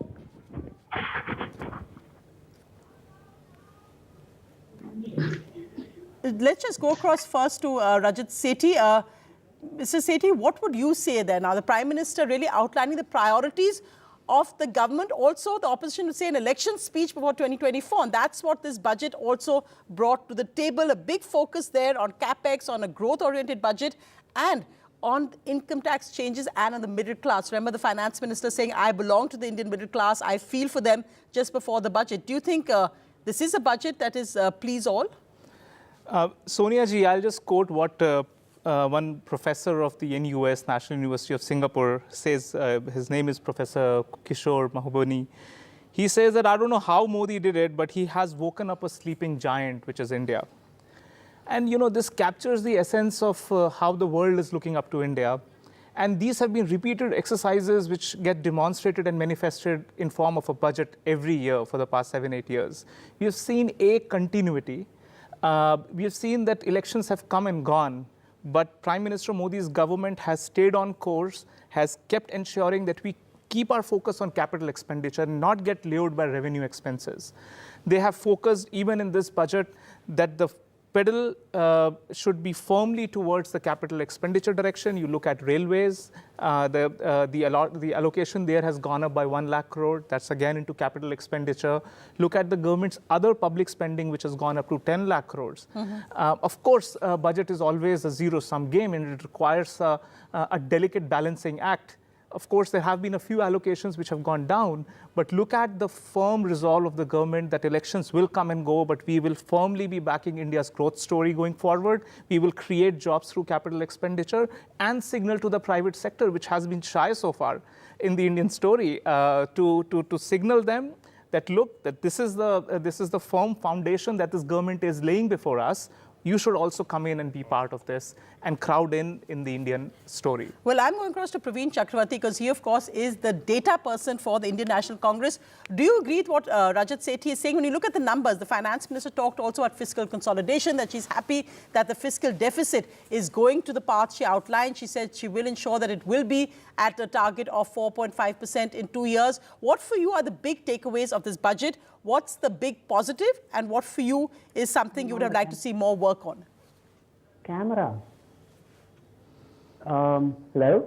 Hi, Mr. Chakravarti, go ahead. Yes, we can hear you. Okay, I was getting some Did you hear my question? Should I repeat it? I think it's something about fiscal deficit, but anyway, let me just tell you what I think about the budget. Okay. I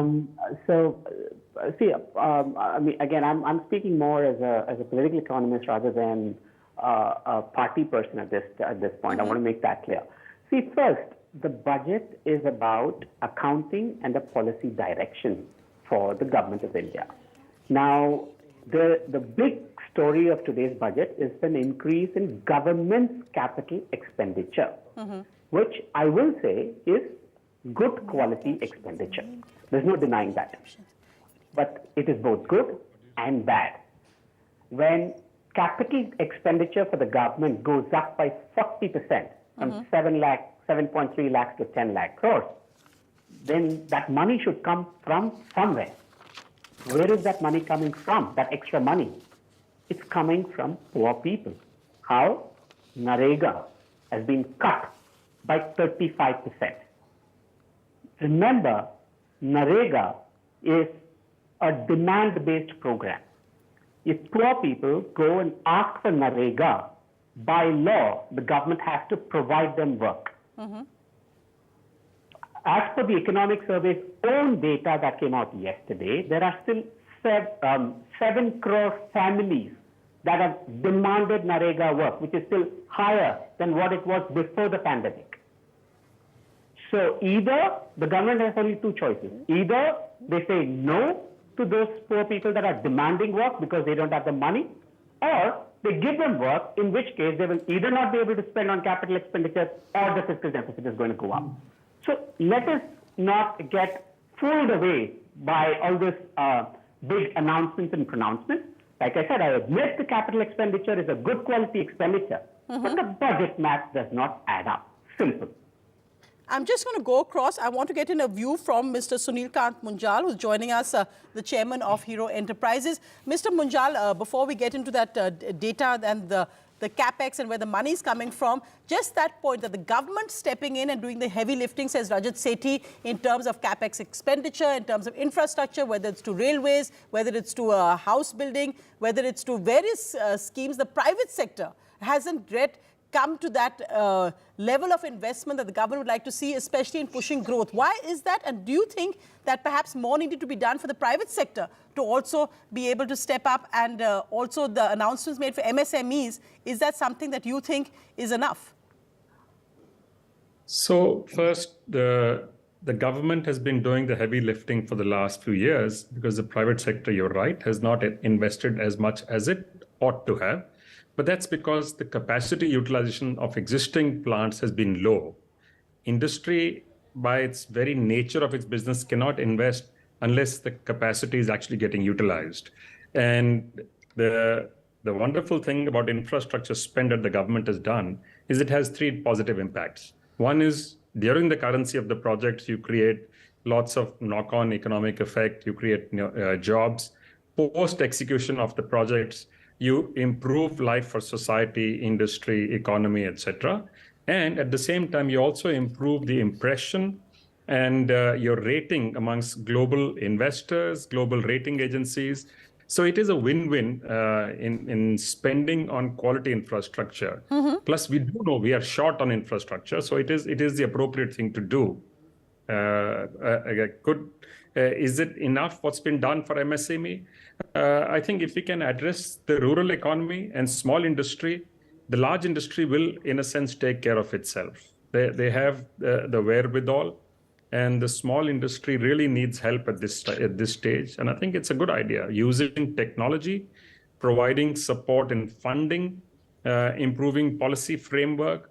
Overall, I'd say it's a pretty good job in a shorter speech than normal. Yes, a lot of people commenting on the shorter speech. I think with elections next year, there's not much time in long speeches. Now it's about action. But Rajat Sethi, I want to bring you in on that point that Praveen Chakrabarti just made. He said, where's the money coming from for this huge capex increase expenditure? Is it coming out of welfare schemes like Manrega? Also the point that we've seen that in recent inflation numbers, we talk about how rural inflation is now outpacing urban inflation, even in terms of when you're buying two-wheelers. Two-wheeler sales are dropping, whereas luxury cars are rising. So that's one big attack which the opposition will have, that under the Modi government, the rich are getting richer, but the poor are getting poorer. So there are 2-3 points here. What Praveenji has mentioned is about an year-to-year comparison on the Manrega numbers. But please keep in mind that the structural changes that COVID had brought in, where a lot of people moved to the villages and they wanted jobs, and this is why the allocation had skyrocketed in one of these intervening years of the COVID, where it had gone up by 30-40%.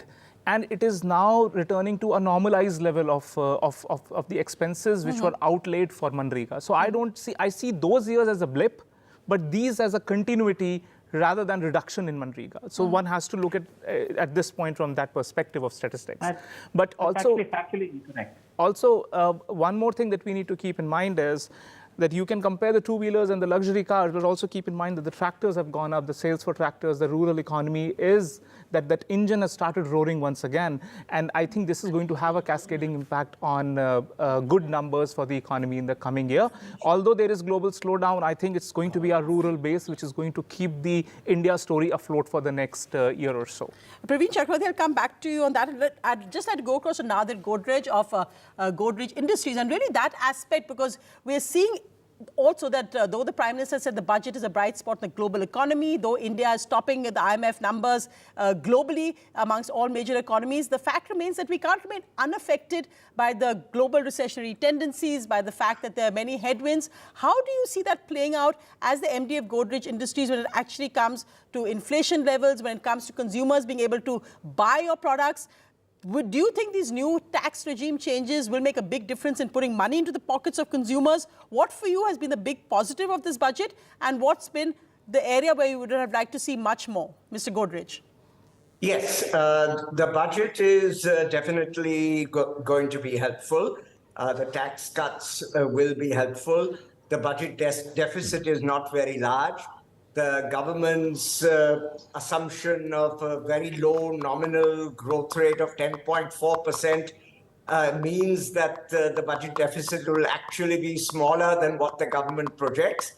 Because if the real economy is growing at 6% and inflation is about 5%, the economic growth rate will be, the nominal growth rate will be closer to 12%. So the budget deficit will be controllable, and demand is picking up in India. Exports will be a bit of a challenge, and as many people pointed out, we are now more worried about the current account deficit than the fiscal deficit.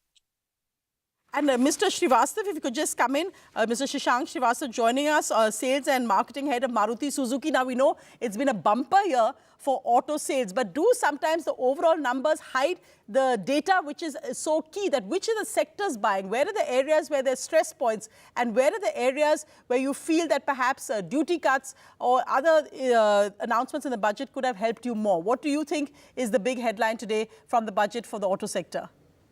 So Sonia, you made a great point. We have had a record 3.8 million sales for the year 2022. But when you compare it with the highest ever year, which was 2018, it's just about 14% up. So a CAGR of around 3% is not so great. So that's one perspective. However, the fact is that the markets have recovered, and that's a great sign. And coming year, we are projecting in the industry growth of 5 to 6%. That means that the industry should touch 4.1 or 4.05 to 4.1 million vehicles. I'm talking of passenger vehicles. In this budget, I think the good point is, and that's also one of the real objective or real desire of auto industry is that the budget should be growth oriented. Because if you do a analysis of how closely the auto industry growth is with the per capita growth, that is the GDP growth, there is a very high correlation. And to that extent, the budget ticks the right boxes. You have a high capex, which takes care of the demand in the short run and also on the supply side in the medium and the long term. So it's overall a good one, especially when you look at the tax cuts across sections. You have a higher disposable income. That means the propensity to spend will be greater, and that includes the spends on autos. So I think overall good. The only point I think we have been discussing is that we need to watch out for inflation just in case. In geopolitical situation, either the crude oil prices go up or commodity prices go up and exports come down, then you have a pressure on the current account deficit, as Godrej pointed out. Thanks so much, Mr. Srivastava. Let's go back to Praveen Chakravarti. Praveen Chakravarti, you had 2 or 3 points to make on Rajat Sethi's answer. The data, go ahead. No, I'll just make a few broad points. See, I think for a government on the Prime Minister that kind of campaigned on the slogan minimum government, it's quite ironic that actually in today's Indian economy, government is really the only batsman. The only batsman that's batting is the government of India. So government capital expenditure seems to be the only driver of India's economy. You're right. It is very worrying that private sector investment does not taken shape. Exports, because of the global uncertainty, is a problem. And in that context, the budget math does not seem to add up. Because if the government is spending a lot of money, either it has to borrow more money, or it has to reduce expenditure, or it has to collect more revenues, or the deficit has to go up. I don't understand how the finance minister could say that the fiscal deficit will go down, the nominal GDP will only grow at 10.5% compared to 15% growth this year. And the government will spend 40% more in capital expenditure, and tax revenues are not going to go up significantly. So there is something amiss in the budget math. In terms of Narega cuts, let us be clear, this is not about comparison with the previous year. Even before the pandemic, in 2018-19, 5.5 crore families asked for Narega. The economic survey says, as of January 2023, nearly 7 crore families asked for Narega. So even removing the pandemic effect, there are more number of people that are pleading for basic minimum wage work. What does that tell us about the economy? How can we, on one hand, talk about fastest growing economy and also have fastest growing Narega demand? The two are incompatible in the sense that means we have a two-track economy and a very, very wide rising inequality. No, and that's an important point because on employment, that's one issue also that perhaps has been addressed, though the finance minister did make that point about digital transfer. It wasn't very clear how exactly that would happen. But Rajat Sethi, go ahead, because those key points that he's making, that the maths doesn't add up. He's made the points on why, and this point of a two-track economy. And that's something which has been raised politically as well. In fact, that's one of the main arguments the opposition uses against this government. Sonia ji, quite respectfully, I think I don't see how Praveen ji's math is adding up here. I mean, on one side, he does concede that India is growing at the highest pace. India's private sector consumption, by the way, has been at record high for the past 8-9 years or so. It has shot up at 50% plus.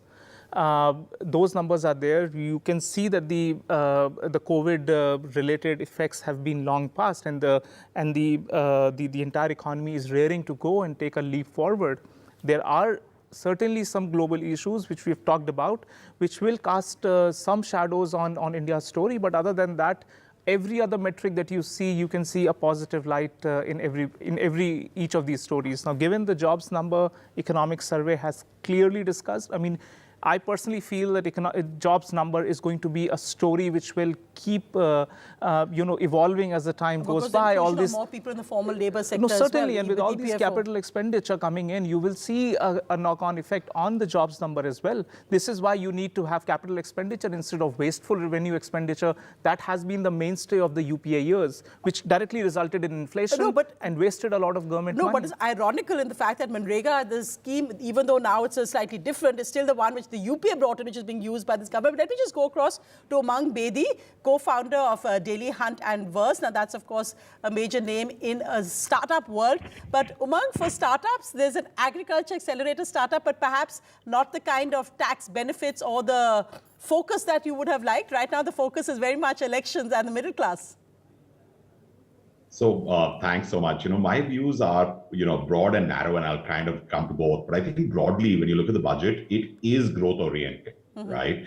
It's essential that they're looking at two complete, one new area around skilling of youth and around the ease of doing business, which has got some pretty nice measures that have been brought into it. If you think about the boost to the entrepreneurship as a sector as a whole, in terms of the culture, in terms of expanding on India's digital vision, that has gotten impetus. There's been a significant impetus on MSMEs as well, right? To be a part of the whole goal to grow to a $5 trillion economy. The other piece that I find quite really interesting is the focus on indigenous technologies, right? If you think about the grassroots innovation promotion in the field of AI and 5G, the make AI in India and make AI work in India were refreshing for someone like us from the tech sector, because we pride ourselves of being an AI company. And of course, it was very interesting to note the focus on green growth, which was highlighted with green energy and reduced carbon intensity, because ultimately we're focused on a better planet. But when you think about it from our perspective, I think we see 2 or 3 big benefits. One is the focus on, as I said, on emerging technology like AI and 5G, ease of doing business with PAN numbers. But the other part, for businesses like us that are really looking to expand further and deeper into tier 3, tier 4, for us, that medium of expansion is the mobile phone. And whether you look at the measures that have come in on production of mobile phones in India, or in terms of things getting cheaper for phones in tier 3, tier 4 India, we think that's a big impetus. Now, the other part, we're not really in that category, but I think the announcement from the finance minister regarding the extension of carry forward of losses or change in shareholding in startups from 7 to 10 years is actually a positive step, towards boosting entrepreneurship and stability for younger businesses that are anyway navigating a couple of these ups and downs that we are seeing on a global macroeconomic environment. But I think we're welcoming the allocations on skill development and job creation. I think that gives us access to a larger talent pool. The focus on AI is awesome. And the one other thing that, philosophically is very close to my heart is the data protection bill. We don't force people to sign into any of our apps, and all of it is based on personally non-identifiable data. But the fact that that bill is now coming in and gives access at a anonymized level to a pool of data, I think it's just going to be beneficial for digital and digital business. I think the whole ecosystem. I think that's a very important point of the ecosystem, the digital ecosystem expanding into different parts of India, being used for indigenous, for agriculture. That's a very interesting concept. Let's see how that plays out. We'll take a quick break now, but lots more after that, including how the markets are doing. This soared to over 1,000 points. They're back to, more calm levels now. We'll have that quick update after this break.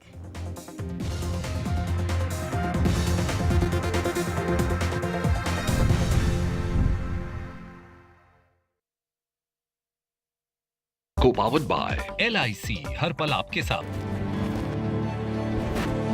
As early as possible, the 9-judge bench should determine. The court can say the judgment will apply prospectively. There's no question of framing another question. Fake currencies did not come back. With great respect, no, it doesn't work that way. To some extent, it's theoretical in nature, but let's look at the facts of the petitioner. This is NDTV. No noise, no shouting, and most importantly, no lies. Our lead story tonight. Big international story India is closely watching.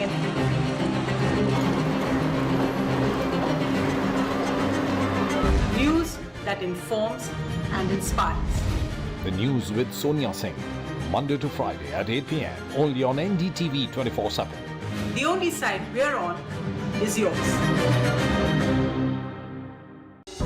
The show where the country speaks its mind. This is a first step in the direction of giving women at least a fighting chance. This is all wishful thinking. Today also you see 23% of our girls are married off before 18. Your mirror to what India thinks. Everybody had that second thought, how could you be in fashion because you don't look like a person in fashion? And that for me needed to change. We the People with me, Sarah Jacob, only on NDTV. If you care about it, we'll talk about it.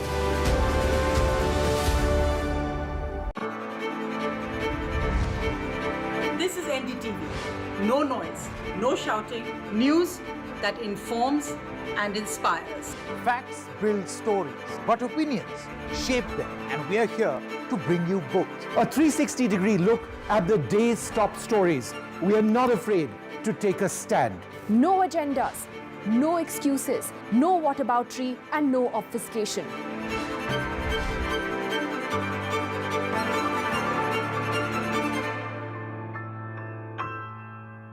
Gadgets 360 is here to help you with all your tech needs. Gadget 360, Gadget Love. Gadgets 360, Gadgets Love.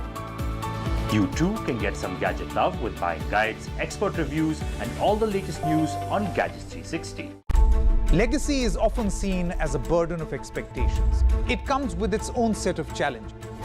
The challenge to take it forward, challenge to reimagine, challenge to be in the present, and also challenge to think about the future. What accountability are you talking about? As long as the core values and principles remain uncompromised. Debates are essential not just for journalism, but for humanity. It ignites our mind, opens it up for counter-opinion. To hear all views, opinion of all hues. Which is why the oldest running debate show on Indian news television is not 22 years old, but it is young at 22. इस initiative को मैं अभिनंदन करता हूं कि सच को सच के रूप में पेश करने का उन्होंने साहस दिखाया. So let us begin the big fight.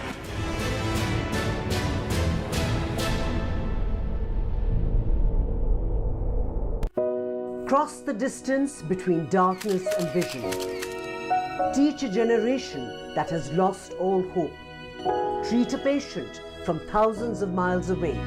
None of this was possible till technology stepped in and made it possible. A selection of the finest stories from across the country where technology comes with a human touch. Unleash your dreams with Snapdragon in collaboration with NDTV, only on the NDTV network. They say the zero is nothing unless it connects the dots and the real story emerges.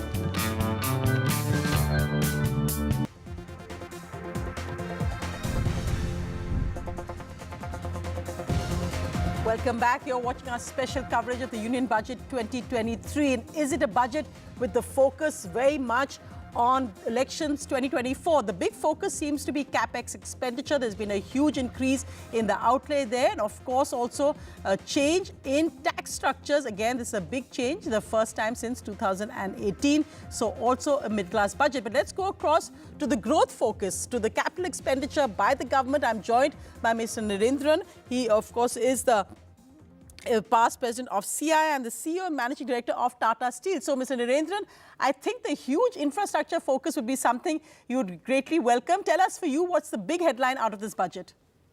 I think certainly, as you said, the infrastructure focus is very welcome. As CII, we've been asking for it, and I think every year for the last 3 years, the finance minister has, in some sense, given us what we've asked for. And I think it's great to see that there's been a 33% increase this year. And I think what's also important is last year they seem to have spent what they had allocated for expenditure. It's not just the allocation, but the expenditure, because infrastructure has a huge multiplier effect. It helps demand growth in industries like the one I represent, steel as well as cement, It helps the commercial vehicles industry. It creates employment across the country. So I think it has a huge impact. It also helps us as industry because logistics has always been a bottleneck for us. Logistics costs in India are higher than it is in other countries. So hopefully this helps us become more competitive outside the factory gates. And logistics costs in India about 13-14% of the GDP, whereas in most other countries it's around 8%. So it helps us in both ways, both in bringing down the cost of doing business as well as in creating demand. So as you said, a 33% increase in outlay up to 10 lakh crores, but we're also seeing a huge investment in railways infrastructure. You're seeing an investment in highways. Do you think this is all adding up to be really an ecosystem, which is for corporate India and for giving jobs? Because that's really a key issue. Rajat Sethi is making that point. They're also in increasing the jobs at a time when India is now the largest population in the world, surpassing China. Absolutely. I think the multimodal approach is very important because it's not just about building roads. I think railways is how you can more efficiently move material across. It's more cost efficient, carbon efficient. And I think the focus on coastal shipping is also very welcome because that's even more cost efficient and carbon efficient.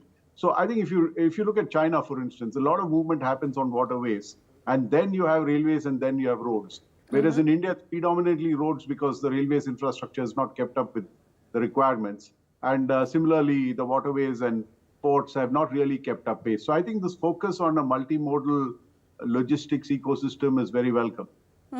Nainalal Kidwai also joins us, former president of FICCI, and Nainalal Kidwai, for you, as I said, what are the big headlines out of this budget? We're talking about the growth orientation, but others making the point also that this perhaps is the government stepping in because the private sector hasn't been able to come up to this kind of investment, which was perhaps expected. We had, of course, the 2 COVID years, but private sector investment should have been growing much more at this time. And what incentives does India Inc. need for that?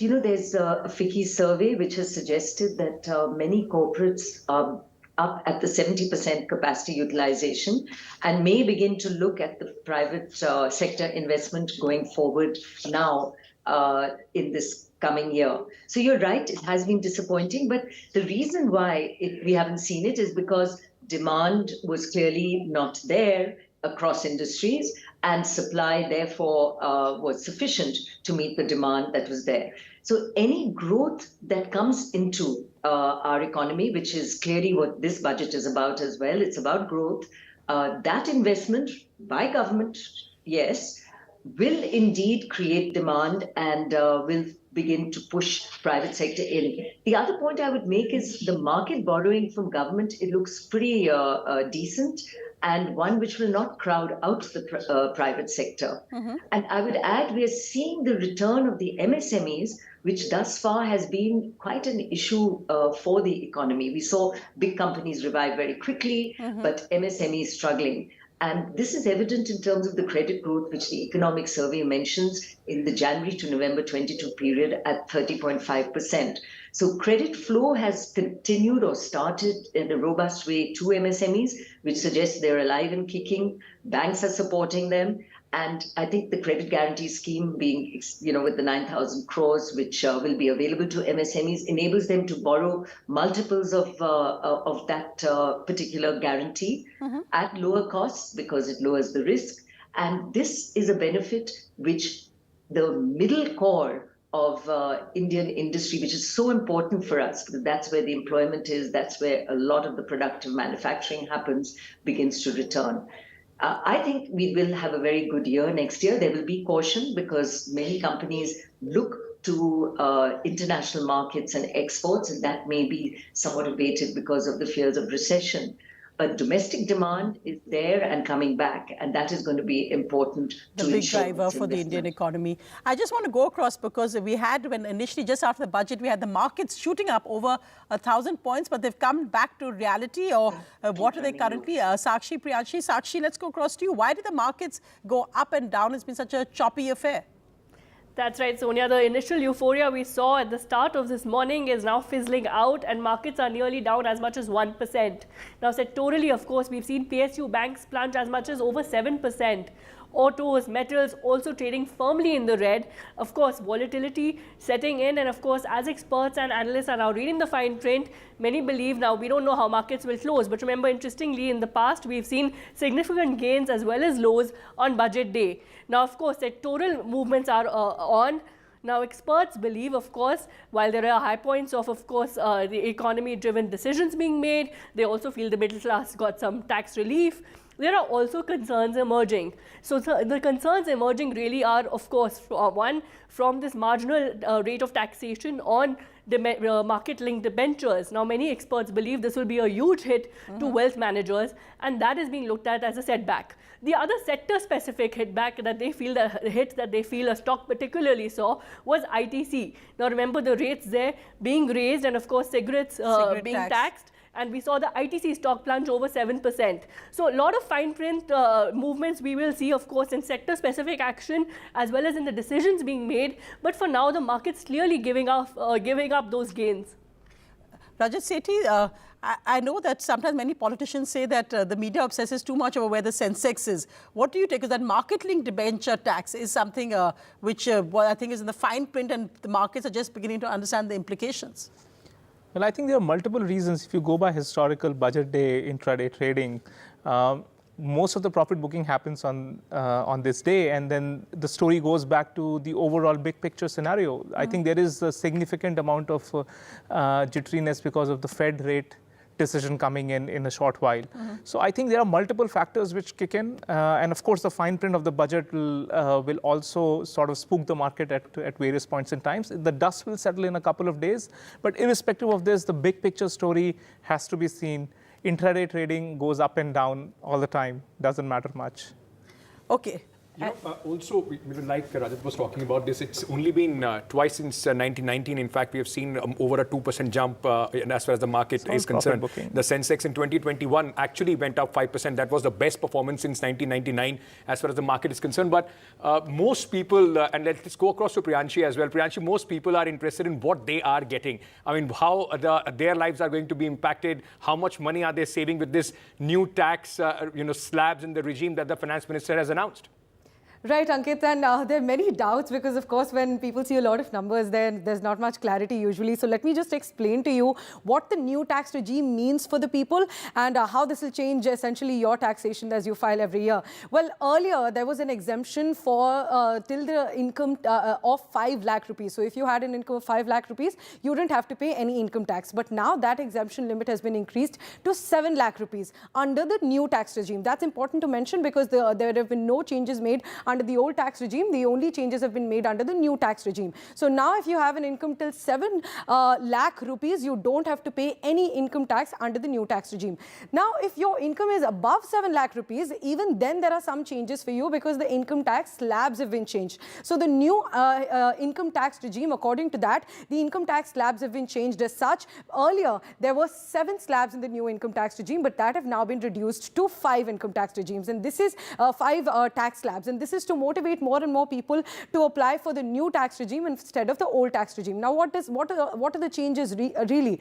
Earlier, the tax slabs started from 0 to 2.5 lakh, but now they are from 0 to 3 lakh. There's a there's a zero income tax. After that, 3 to 6 lakh, there is a 5% income tax rate. 6 to 9 lakh, there's a 10% income tax rate. 9 to 12 lakh, there's a 15% income tax rate. So that's how the new tax regime looks like now. And 12 to 15 lakhs, there's a 20% income tax, and above 15 lakh, there's 30% income tax rate. So below 7 lakh rupees, you don't have to pay any income tax. But let's say your income is 9 lakh rupees, then for the first 3 lakh rupees, you don't pay any tax. For 3 to 6 lakh rupees, you pay 5%, which is, of course, a total of for 9 lakh rupees will come to around an income tax of 45,000, which is lesser than 60,000 as per the new tax regime, which was not revised previously. So definitely that's a welcomed move by all taxpayers and all salaried people.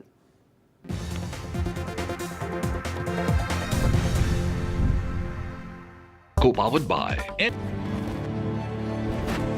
As early as possible, a 9-judge bench should determine. The court can say the judgment will apply prospectively. There's no question of naming another question. fake currencies did not come back. You have great respect. No, it doesn't work that way. To some extent, it's theoretical in nature, but let's look at the facts of the petitioner. This is NDTV. No noise, no shouting, and most importantly, no lies. Our lead story tonight. Big international story India is closely watching it.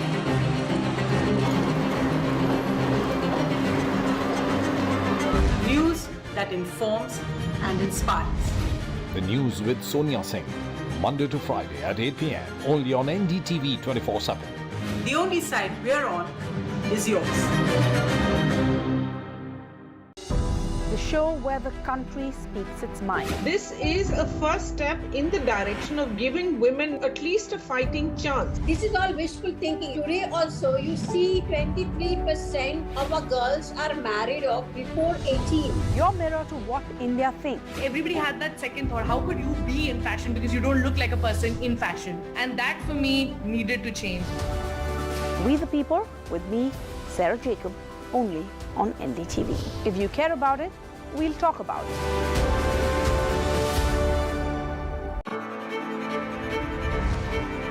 This is NDTV. No noise, no shouting. News that informs and inspires. Facts build stories, but opinions shape them. And we are here to bring you both. A 360-degree look at the day's top stories. We are not afraid to take a stand. No agendas, no excuses, no whataboutery, and no obfuscation.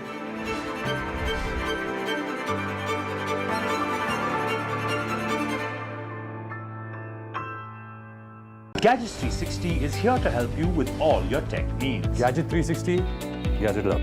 Gadgets 360, Gadgets Love. You too can get some gadget love with buying guides, expert reviews, and all the latest news on Gadgets 360. Legacy is often seen as a burden of expectations. It comes with its own set of challenges.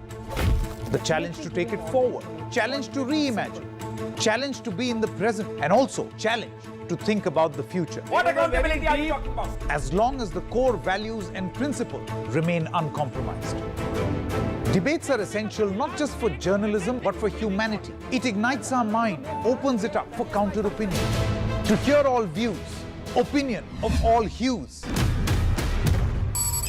Which is why the oldest running debate show on Indian news television is not 22 years old, but it is young at 22. इस initiative को मैं अभिनंदन करता हूं कि सच को सच के रूप में पेश करने का उन्होंने साहस दिखाया. So let us begin the big fight.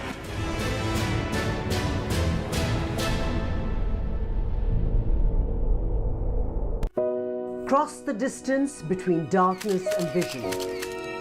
Teach a generation that has lost all hope. Treat a patient from thousands of miles away. None of this was possible till technology stepped in and made it possible. A selection of the finest. This is NDTV. And you're watching NDTV 24/7.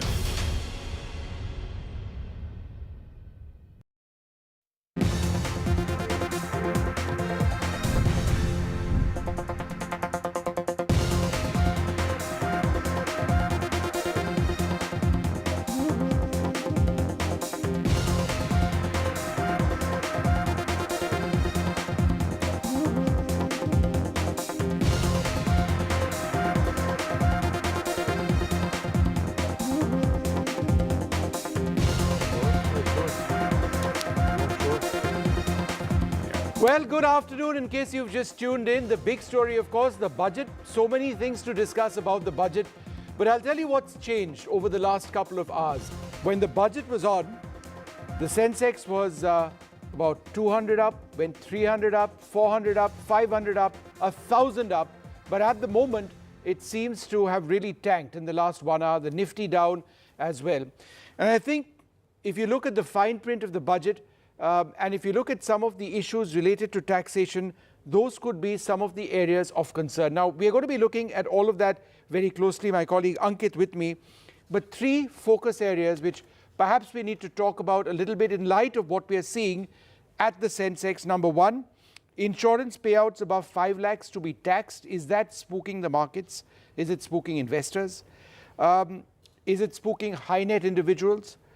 Capital gains tax capped to residential properties at 10 crores. That's point number 2, which could be a cause of concern for some. And number 3, market-linked debentures, which are being taxed. So those are 3 issues which over the next little while we're going to be taking a look at. Absolutely. And, also what most people, and specifically the middle class and, people looking at what have been the changes as far as the tax regime is concerned. How much money are you actually saving? Because this is something that people have been, and especially the tax-paying middle class has been complaining for the last few years as far as the Modi government's budgets are concerned.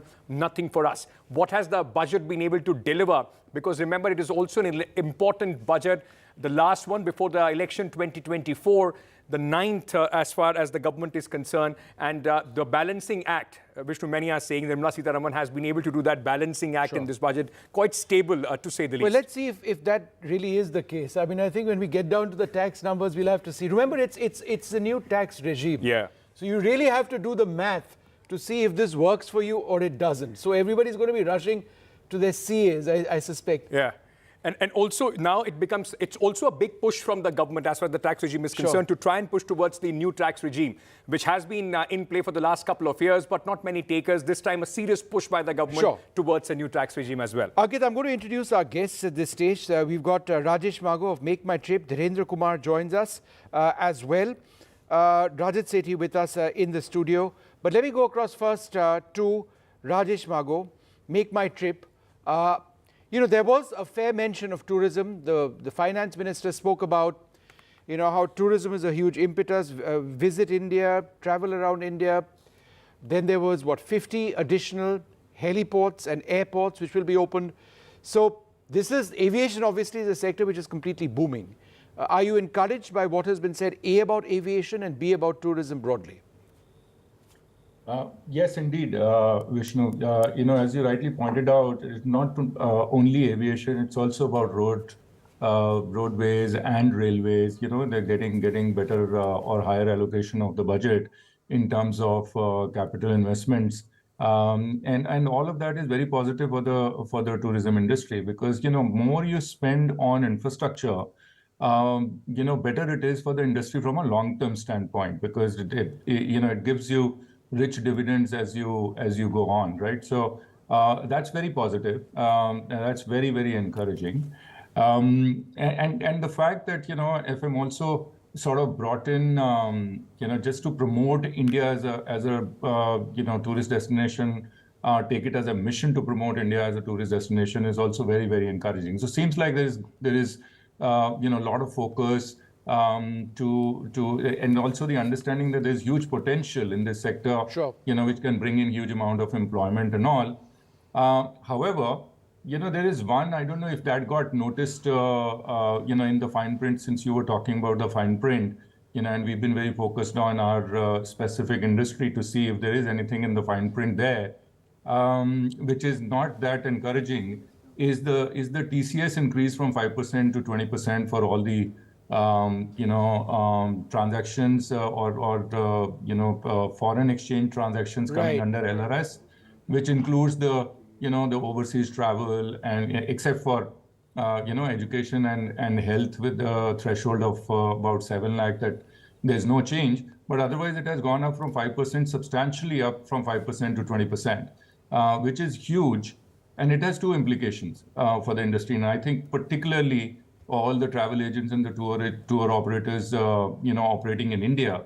And the one is, of course, from a consumer point of view, upfront cash flow, suddenly that goes up by 15% more, even if you have the PAN, because without the PAN, it was 10%. Now it is all 20%. And you will get the refund if you're filing the return, but that'll take like 12 months to 18 months, because that's sort of the cycle, right? So essentially what you're saying, Rajesh, is that there's a tax outflow as far as foreign travel is concerned. There is tax collection at source. It's a TCS, where you will get the credit or the refund towards the end when you file the return. So it is not and that's at 20%. Cost. It has gone up from 5% to 20% now. So that would mean what? Airline tickets would go up dramatically. No, not the airline tickets. It's basically all the other foreign exchange expenditure which comes under LRS. Right. You know, which includes your tour. You know, any money spent overseas destination for your hotel bookings, for your package bookings, and stuff, and not necessarily education and health, where there is a specific limit of 7 lakhs. You know, up to 7 lakhs, you don't have to. There is no TCS, but outside of that limit, there will be TCS. So. So that will go. Yes. But the more. Sorry, I just wanted to make one more point, if you allow Go me ahead. to. On this particular one, the bigger problem for the Indian tour operator, travel agents, including us, is that the foreign operators get away with it. So there's no level playing field here. So if you end up being a consumer, end up using an international or a global platform for your hotel booking, overseas hotel booking, then they don't come under the preview. So it's just they don't come under the under the preview of this. So that becomes a bigger issue, which we are definitely going to go back to the government and see. And that's an important point we'll track. Yeah. Yeah. I actually also wanted to go across to Mr. Ashish Gupta. He's also joining us, CEO, co-founder of CoinSwitch. Mr. Gupta, a lot of people on Twitter, and especially young people, are saying, more than an hour speech. The finance minister did not say anything about cryptocurrency or things related to what does the Gen Z get. And as somebody who is in the market of digital currency, what is your assessment of the budget? Thanks, Ankit. By the way, this is Ashish Singhal. Beg your pardon, sir. What I want to no issues. So I think it's good and bad at the same time.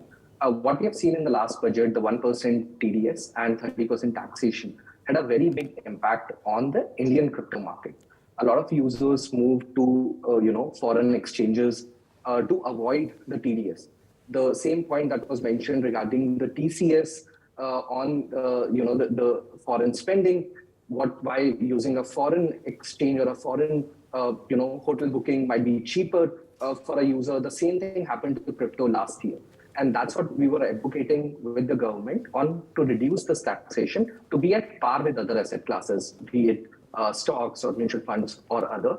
We do understand that they need to track and trace crypto transactions through the TDS, but that could also happen with a lower taxation of about, say, 0.01%, right? So not having that included in the budget definitely did hurt the crypto industry in general, but we do also understand that it is a long journey for a crypto ecosystem to grow, right? Last year, Ashish, last year, there was a big buzz around crypto. Whether it would be allowed in the way in which you want it to happen, a cryptocurrency, what shape or form it would take.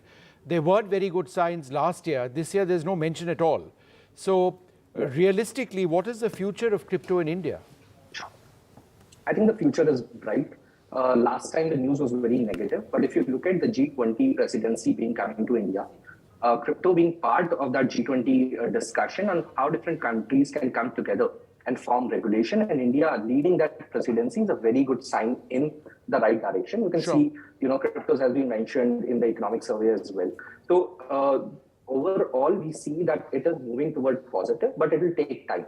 It's not that in the next 6 months crypto would get regulated. So it's going to take definitely take more time. Sure. Yeah. Just want a quick, reaction, because we've been speaking about it, and I'm just seeing that Vishnu started with the discussion on the markets, the way they have been reacting. It's now more than 1,300 points down. It went up to the maximum of 1,000. Now it's about 1,300 points down. We were discussing this earlier as well. Usually the budget day is not very kind as far as the markets are concerned. But why is it that suddenly it seems to be a panic as far as the market is concerned? Ankit, if you are a smart intraday trader, you would know the right time to exit and book profits. I mean, it's been a story which has been carrying on for the past decade, more than a decade actually. Every year around noon, 1 o'clock, 1 p.m., 2 p.m., the profit booking starts, and it has a cascading impact. because all the intraday players, they need to book the profits and move out, because this is a trend which has largely been condensed over time. So there is no running away from this fact. And then there are some macro figures as well, especially the Fed numbers, which are going to be announced yet again, that might send an overall sort of a cautious sentiment across the market. So the market is going back to where it started from and going to the macro picture instead of just dwelling upon the budget and the budget certain numbers. sectors, like we saw the ITC shares have taken a beating because cigarettes have gone costlier. Right. So certain sectors are also now going through that fine print, and the impact is being felt on those sectors as well. Well, certainly there are some sectors which would, which would be eager to look into the fine print of the budget and sort of react accordingly. But I don't see that being the principal reason. Yeah. We are seeing a more secular decline in all of the stocks. Everything is in red right now. And the principal reason is intraday profit booking. That is what has happened to the hilt. Okay. And that's why you're seeing this. So, Dolly Sharma of the Congress with us as well. Now, Dolly, I know the job of the opposition is to oppose, but it's also to be constructive. What in this budget do you believe works for all of us, and what do you have serious problems about? I think it's a BJP Bachao budget, because no big idea on accelerating India's growth, unemployment, for controlling price rise, for farmers' welfare, for SC/ST OBCs welfare, for our women. There's nothing in this budget. And also, if I have to give an example, so you can... But can I just fact-check you on that right away, Dolly? Just half a second, because the number popped up. You said there's nothing in the agricultural sector, right? Yeah. So, the agricultural credit target has been increased to 20 lakh crores. See, the allocation for PM Awas Yojana increased to 66% over 79,000. Okay, so that's a separate point, but the agricultural credit target has been increased to 20 lakh crores. So why they are focusing on giving credit to the farmers? Why they are not focusing on, how to increase the income of the farmers? They must, because farmers have been demanding so much. They are demanding MSP, right price for the crops, but they're not getting this. Okay. So where is this? You're only burdening the farmers. Okay, so you have right. What are the other points? Point taken. What about incentivizing or doing something to increase farmer incomes? Okay, point one. What else? Yeah, this is what I'm saying. They no, were so on apart from agriculture and your concerns there, what are your other concerns? Other concerns are, I'll tell you, other concerns, there are many things, if we talk about, let's say they are talking about 7%, 7 lakhs ka koi tax nahi hoga, to 5% hai, us par bhi tax. Or ek aur very important thing which I would like to say is, there is a 45 years high unemployment. And they are saying कि tax नहीं होगा, income ही नहीं होगी तो tax किस चीज पर लगाओगे आप? नौकरियां तो है नहीं देश में देने के लिए आपके पास, तो किस चीज पर आप टैक्स लगाओगे? आप नौकरियों की बात कर नहीं रहे हो. How will you give employment to the youth? I think the key point here, and I think it's a valid point, job creation, right? And employment. Yeah, and also the price rise. So half a second, we'll talk about price rise in a moment, and inflation obviously. Let's talk about job creation. Has enough been done? Well, if you look at the numbers, considerable amount of effort has gone in terms of job creation. See, this capital expenditure story is not this budget story. This is an ongoing story for the past 3-4 years. And all of this, if one were to say that all of this capex is not creating jobs, then what is creating jobs? At the end of the day, economic survey did say that we are hovering around 7% unemployment rate. Ideally, you would want a natural rate of 4-5%, but we're still high at 7%. So it's not the best case scenario, but you are tending there. Okay. The opposition keeps on harping a number which was quoted by one private agency, which the Ministry of Labour has asked news channels to stop quoting it because their methodologies are problematic. The surveys they are conducting are not in tune with the market's best practices. So continuously harping the CMIE number, which was published in 2018, is not cutting ice anymore. There are other government data numbers which needs to be quoted, wherein the unemployment number is clearly at 7.9%. Now, coming to the inflation, and even my college senior Arvind Kejriwal, he hails from IIT Kharagpur, and he also talks about inflation. My point is that you're talking about a fiscal policy, which the budget sort of is a manifested form of. You can't be talking about pure play inflation numbers, which are mainstay of monetary policy. Here you can always look at that how much is being spent around revenue expenses or revenue expenditure. There is a negligible amount of outlay given into revenue economics that the Prime Minister calls. It's all about growth. It's all about futuristic. No, but inflation does remain a concern. So like that, you don't spend anything. There'll be zero inflation. What was it? It was 6.8. It was more than 6. It was 7-point-something%, right? In April last year. It's now come down. Of course, it's now come down. You're looking at you look at the developed countries which were spiraling into a. But you see, but see, Rajat, this is where I have a problem. Right. When it suits us, we look at developed countries. When it doesn't suit us, we say no, we are doing better. See, systematically there are problems in the global scenario, but India's not at all. Even the IMF says that you have a very clear glide path to 4% inflation numbers for India. Okay. And let me tell you, does budget spending automatically result into inflation? For that matter of fact, then just don't spend anything. No, it doesn't. That's not the rhetoric, right? How do you judge a budget is inflationary or not? Linked to that. I'm raising it as a concern. That's all. No, so the budget needs to be understood from the fact that how much amount is going into revenue expenditure and how much is going into capital expenditure. But they were talking about the farmers as well, and I will get a response to you on that. But before that, let's also go across to our guest, Vishwas Patel, ED of Infibeam Avenue and Chairman PCI is also with us. Mr. Patel, I just want to understand from you for the e-commerce, fintech, company and sector, though the government has spoken largely about how they have been able to increase the digital payments and the way, in fact, the transactions are being done as far as the country is concerned. But for you, and specifically for e-commerce companies, which we are seeing, massive job cuts globally as well, what is the headline as far as this budget is concerned, and what are the concerns? Overall, for us, it's actually a 9 out of 10 kind of a budget, right? So I think a lot of things, if you see from an overall perspective, KYC is a big for merchant onboarding. So now we're opening up with different kind of documents linked to DigiLocker, right? Easy sharing, that merchant onboarding can be great. Ease of doing businesses, reducing so many compliances, and even decriminalizing 3,000 plus these things. Plus, if you look, they are building 100 labs of ID applications. There are almost data embassies being created in GIFT City. Plus, AI. The focus on AI is a good big step, right? So that is the future. Right. Centers coming up, right? And also 10 years of carry forwarding of the losses by startups and many other things that is there. So from that perspective, the overall, this will continue to grow. Of course, there is a funding winter in all kinds of e-commerce industry right now going on, right? But that we would say more of a correction rather than, going overall, looking at the macro outlook worldwide. But from the fintech perspective, yes, there's a big concern on the zero MDR that we continue to suffer on UPI and RuPay debit card transaction. So there is zero MDR, and we have to really go out in the hinterland to deploy and acceptance base as well as. No, so some important concerns, Mr. Patel over there. I just want to go across to Dhirendra Kumar. Mr. Kumar, let's talk about some of the problems. I use the word problems, but some of the issues which we need to look at. Insurance payouts above 5 lakhs to be taxed and capital gains tax capped to residential properties at 10 crores. Is this something that might be pulling the markets down?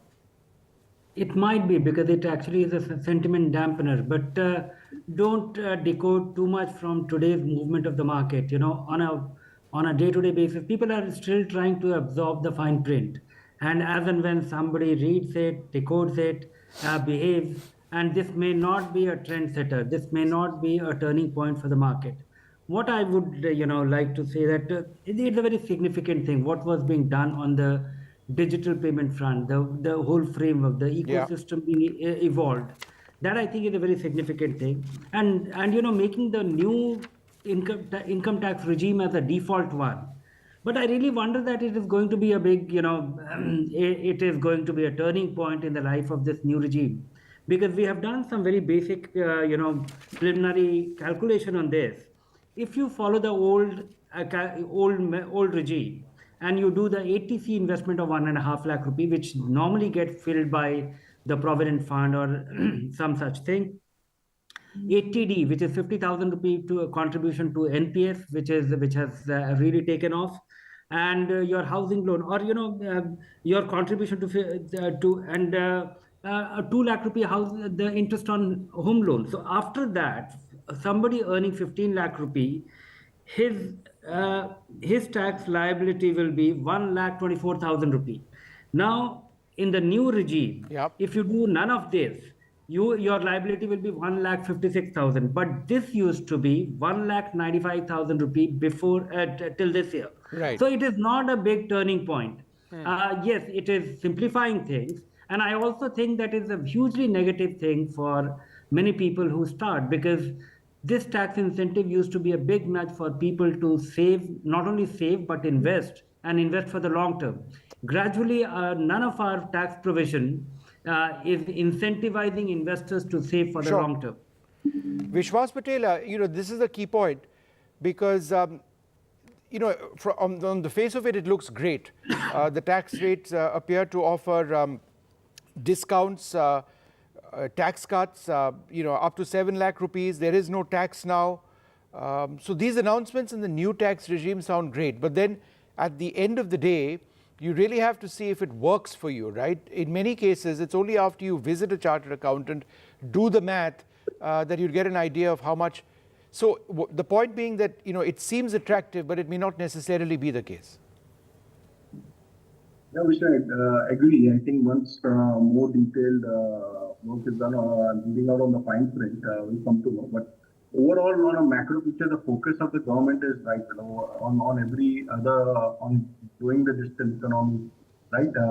Because getting more merchants under the formal economy, growing digital payments, putting all the centers of excellence on focusing on the next gen technology and other things. Overall focus, what the government is having is fantastic overall. And even if you look at certain... Mr. Patel, we've got a bit of a problem with your line. Should we just put that across to Mr. Ahuja?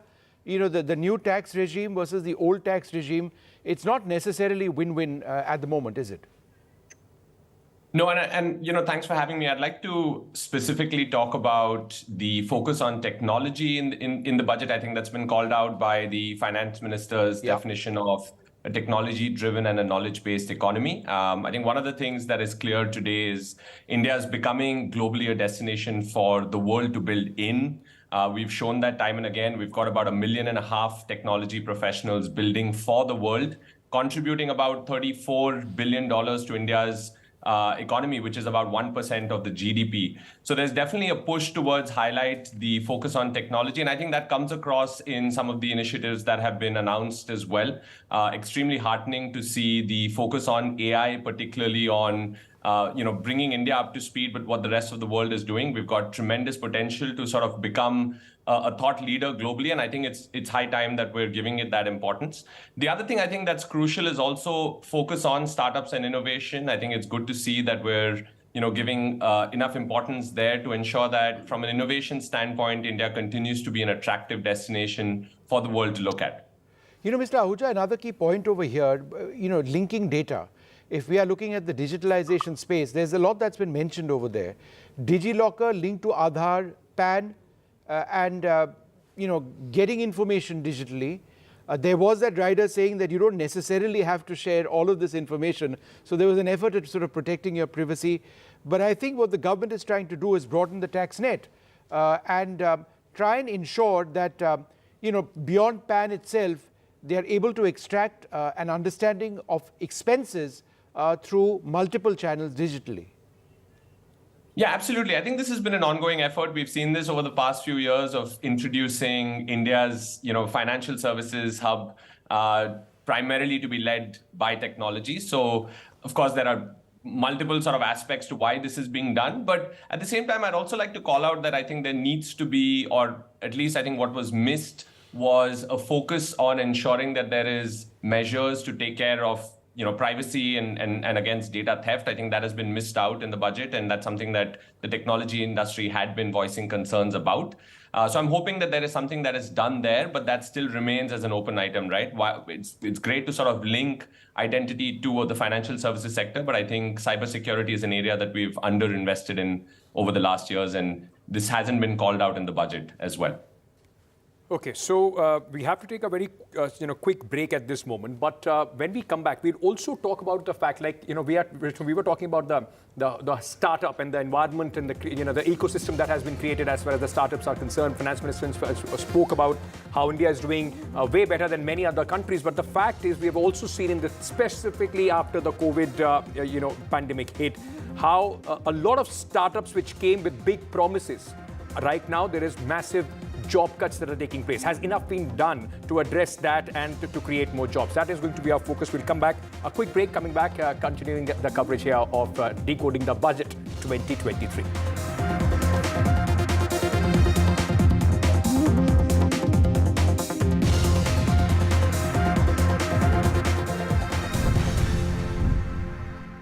Co-powered by. This is NDTV. No noise, no shouting, and most importantly, no lies. Our lead story tonight. Big international story India is closely watching.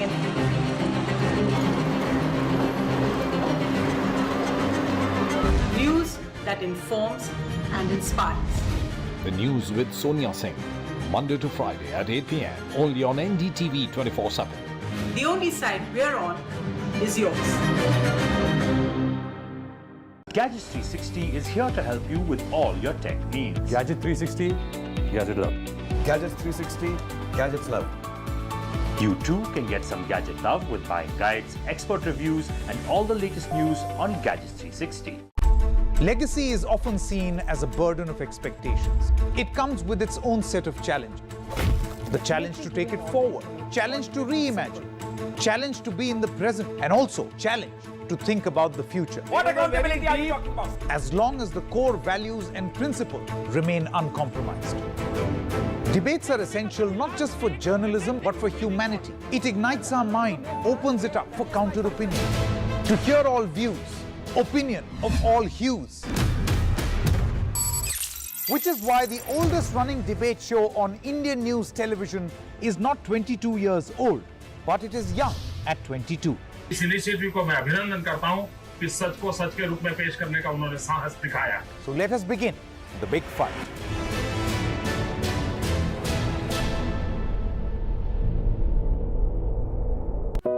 Cross the distance between darkness and vision. Teach a generation that has lost all hope. Treat a patient from thousands of miles away. None of this was possible till technology stepped in and made it possible. A selection of the finest stories from across the country where technology comes with a human touch. Unleash your dreams with Snapdragon in collaboration with NDTV. Only on the NDTV network. This is NDTV. No noise, no shouting, and most importantly, no lies. Our lead story tonight. Big international story India is closely watching.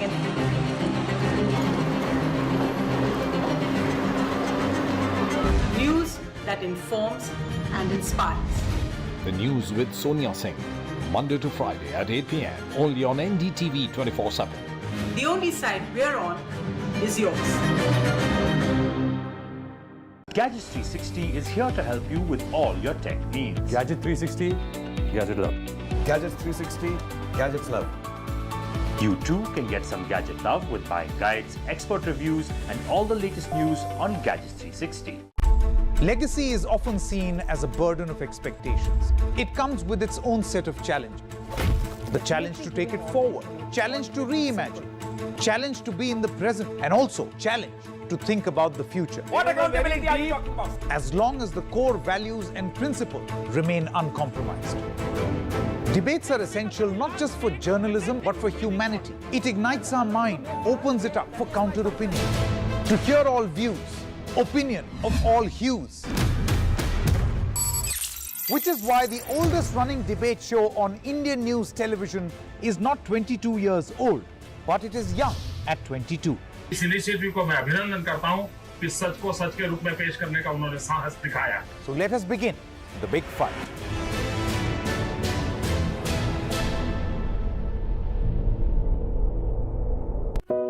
Cross the distance between darkness and vision. Teach a generation that has lost all hope. Treat a patient from thousands of miles away. None of this was possible till technology stepped in and made it possible. A selection of the finest stories from across the country where technology comes with a human touch. Unleash your dreams with Snapdragon in collaboration with NDTV, only on the NDTV network. This is NDTV. No noise, no shouting, and most importantly, no lies. Our lead story tonight. Big international story India is closely watching. And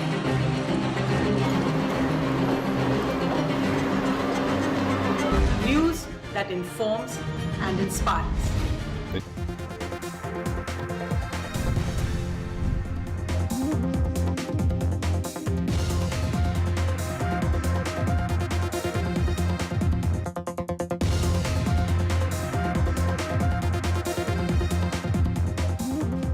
Back to this continuous coverage on NDTV, trying to decode the budget 2023, which of course has set the ball rolling for Mission 2024, or elections 2024 for the Prime Minister Narendra Modi's government. But you know, Rajat Sethi is with me here in the studio. Rajat, before I go to my other guest, I'm sorry, I don't mind it, but I heard you that you were talking about offer letters to somebody. But the fact is that this question is being asked that last couple of years, and specifically when you talk about this year, there has been a lot of gloom and doom in terms of massive job cuts globally as well in big Indian startups, be it Byju's, and others. A lot of people have lost their jobs. Has this budget in any way been able to address and reverse that kind of atmosphere, in some way? And what are the highlights that you think are going to help as far as new job creation is concerned? Unemployment has been a constant attack as far as this opposition is concerned over the government. Well, first on the bright side, I was actually surprised when I read the economic survey where it says that startup ecosystem in India have directly created around 9 lakh jobs, which is a vast number. I mean, who would have thought? Because this entire story is a 5-6-year-old story, and it has become such a solid ecosystem of creators and innovators and entrepreneurs who are creating jobs by lakhs now. So it's a good story. I personally feel that the 2021, where we saw massive amount of funding coming into India in these ventures, there was a hiring spree. It is more of a rationalizing that is happening this year. We are still seeing new ventures coming out. We are still seeing jobs offer letters being given out to more and more newcomers into the startup ecosystem. I think that these rationalization are more intra-industry rationalization rather than a gloom and doom story India-wide. Still, the India's developer base is the most sought-after developer base for the global startup ecosystem as well. Everybody looks up to India for the engineering talent. Right. So I don't see this gloom and doom perpetuating for long term. I think the only sort of blip or sort of a word of caution here would be that the global economy scenario is go through a lot of turbulence, and that might have some knock-on effect on the Indian startup story. That's pretty much it. Okay, before, and of course, I'll get Dolly Sharma to react on this as well, because while Rajat, of course, is painting that picture, but the fact also remains that the unemployment rate has also been a worry as far as the government is concerned. But while our experts are saying don't read too much as far as the markets are concerned and the way they are behaving, it is, if you look at the markets and analyze the markets in the last, let's say, 10 years, you will see the similar kind of trend once the budget, of course, is announced, barring a few years. One exception was 2021. But Sakshi, from a high of 1,000 to a down of more than 1% now, but 1,300 points down. Which are the key sectors impacted right now?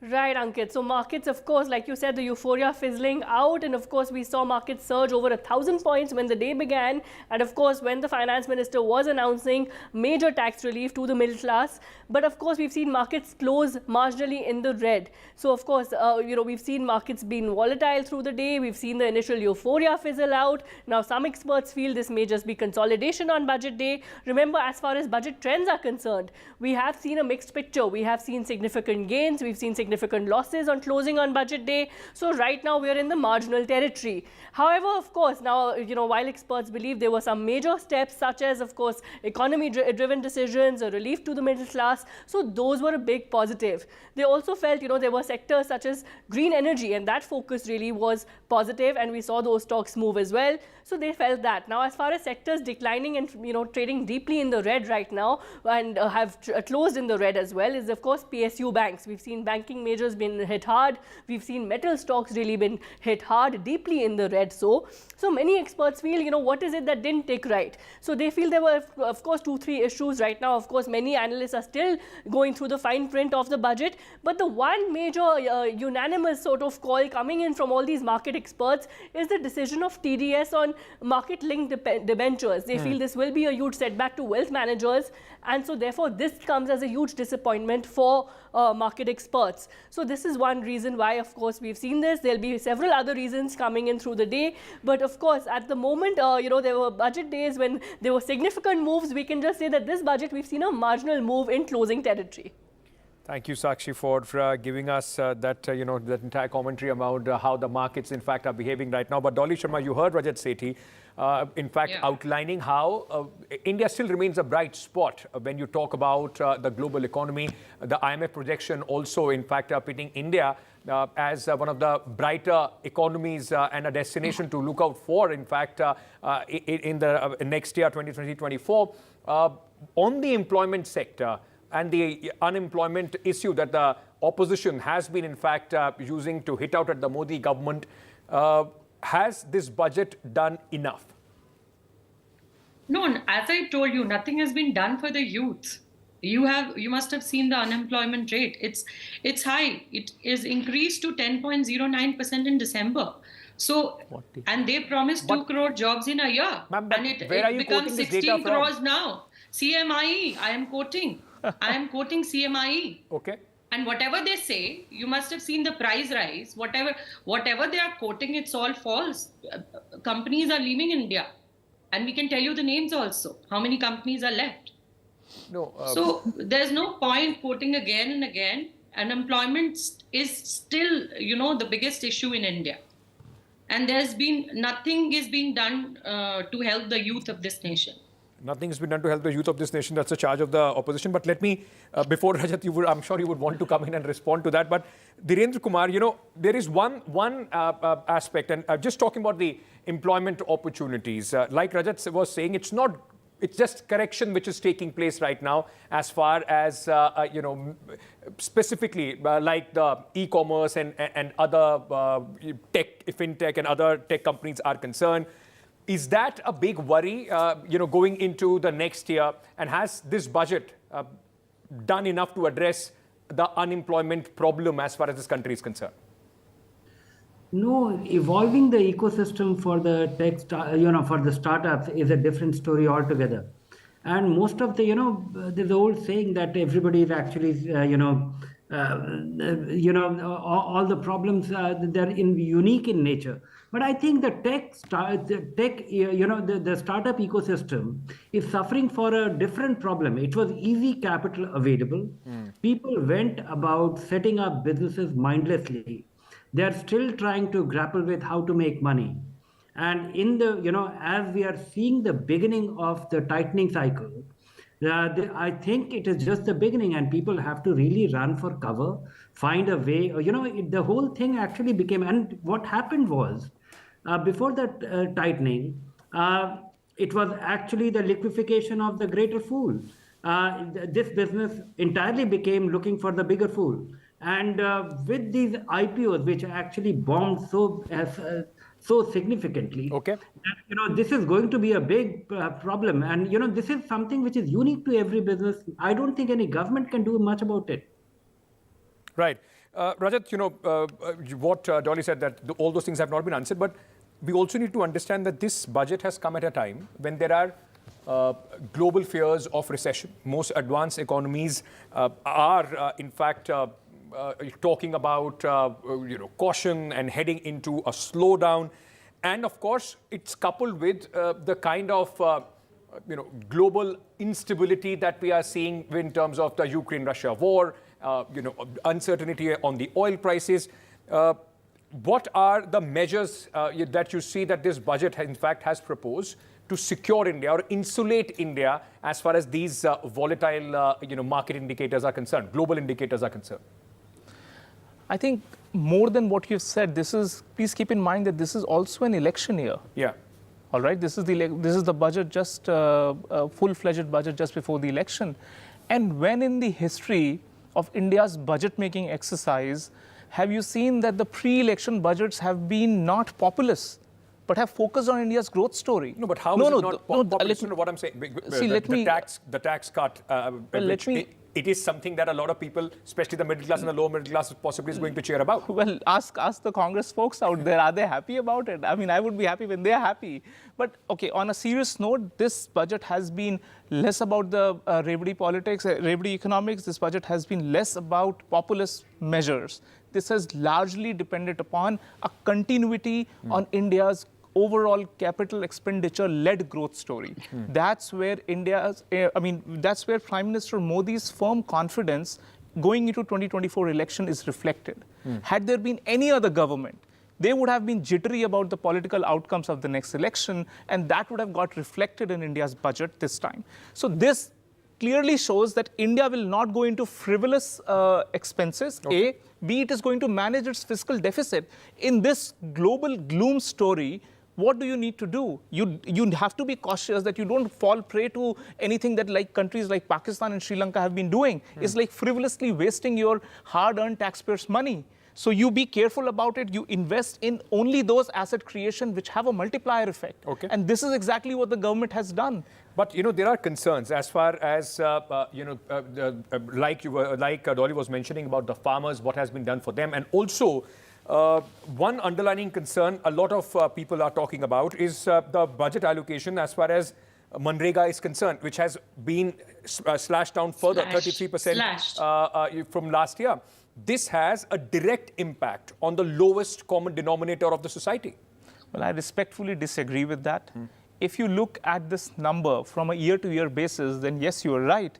But please understand that in the COVID fallout, in the immediate fallout of that, when there was a mass exodus of the labor back to the rural and to the villages, that is when Manrega as a short-term measure was increased. You can't have that as the mainstay of your growth story.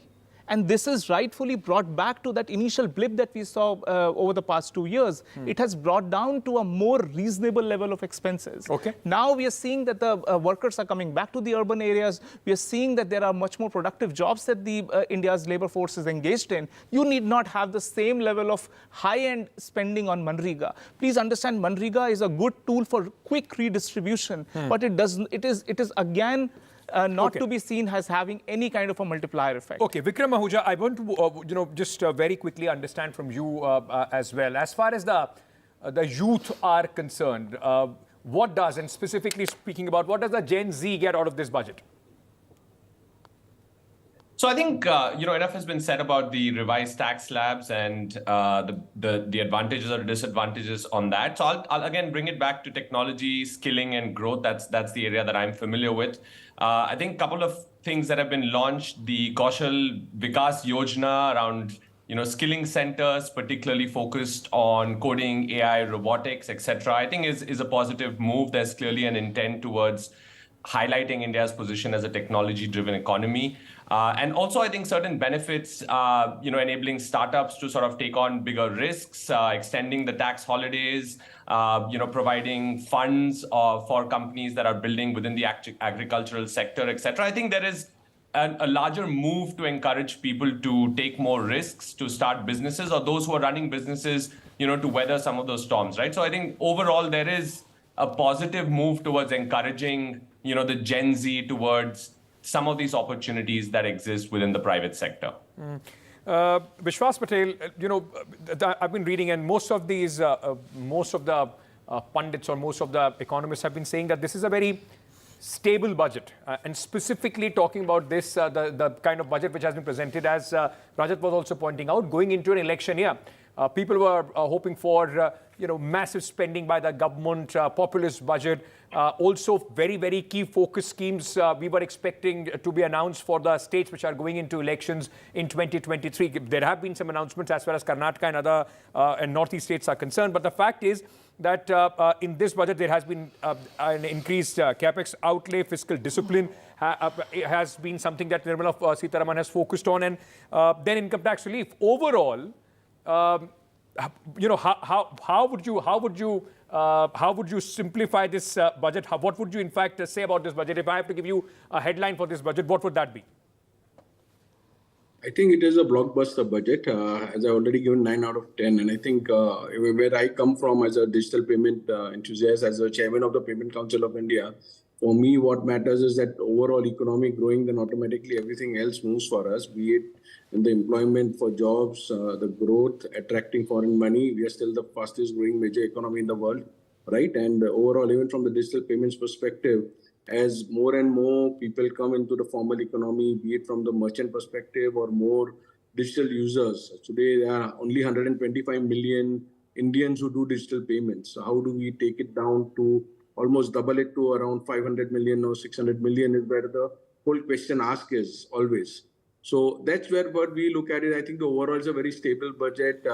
I think even the slabs for the employees, increasing it, putting more money in their hands is definitely going to help a lot, right? And even for digital payments, yes, we have 1 or 2 grumbling points on zero MDR on UPI and RuPay debit card, right? Those are the problem areas that we see that if the government can, ensure that the growth in the digital payments also continue by ensuring that whatever digital incentives they are giving, like the cabinet note was there of 2,600 crores around a week or 2 back. And in this budget, the fine print says 1,500 crores, but I'm sure it's provisional. When it comes to final, it will grow.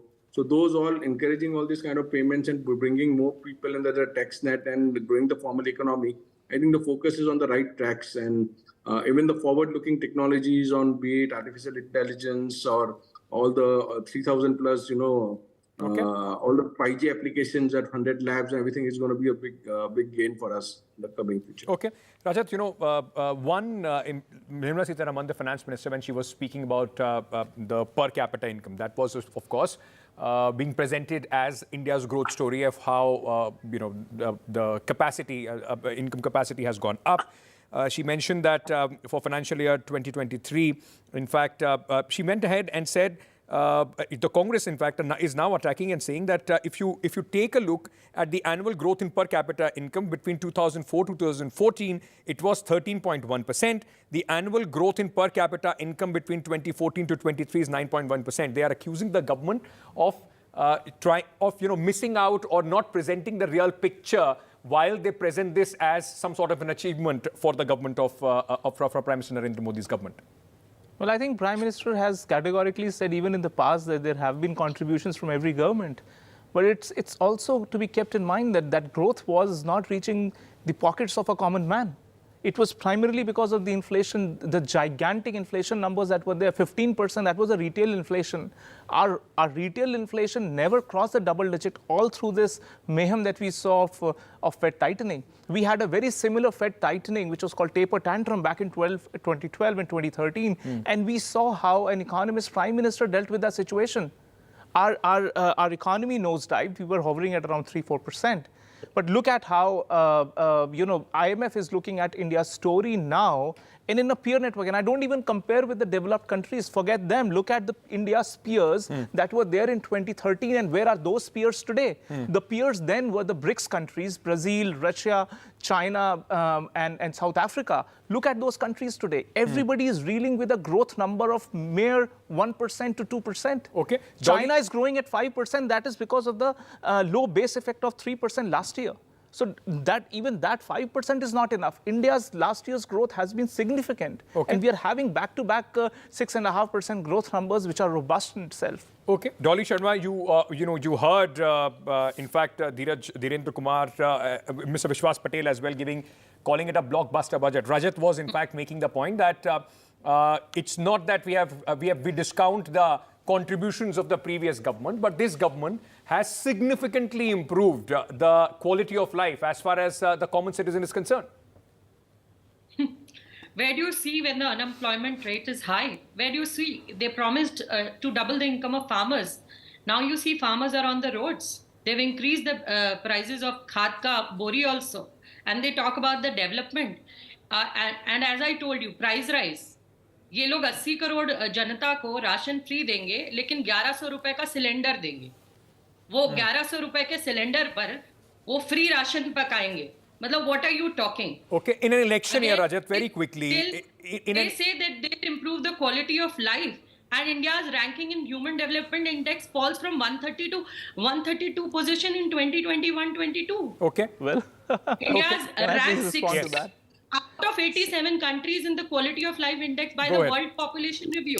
Go ahead, I think respectfully, let us stop quoting these HDI numbers, because HDI numbers rank Pakistan and Sri Lanka above India.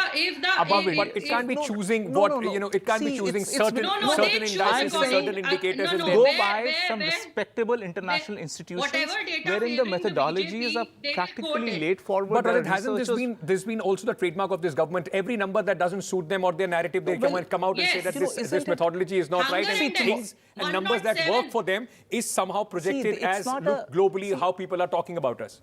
Well, it's not a generalized statement. Please understand, look at yourself these indices. Does it make any rational sense? Okay. And when IMF is putting up numbers, it is not doing a comparative assessment. I'm completely out of time. I just want to ask you one thing. I just want to ask you one thing before we go into this break. Prime Minister Narendra Modi's promise of doubling the farmer income by 2022. We are heading an election year.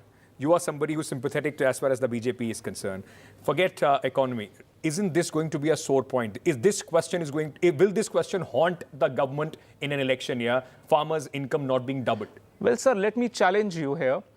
Nobel laureate Amartya Sen's dream was to have an agricultural growth number of 4%, and he lamented throughout the UPA days that UPA never presented a growth number of agriculture sector any time above 2%, all through those years. It is for the first time that we are seeing consistent year-over-year 4% growth in agriculture, which clearly shows that the rural sentiments, the rural income of these farmers have actually gone up. And this is the confidence with which Prime Minister is going into the election. But that's not even what the government data also tell me what are the counter data points. Look at the agricultural growth numbers. Just look at that specific sector and it will show you 4.5% growth numbers. Okay. And if you remember, we were all young during those days when Amartya Sen was at the helm of the affairs here, and he used to say that 2% is criminal. This country should have agricultural growth rate of 4%, and we have achieved that. Whether the government is, what Rajat is saying, whether the government is able to effectively, in fact, go across and put that point across, or as many believe that promise has not been filled, is going to be a sore point going into an election year.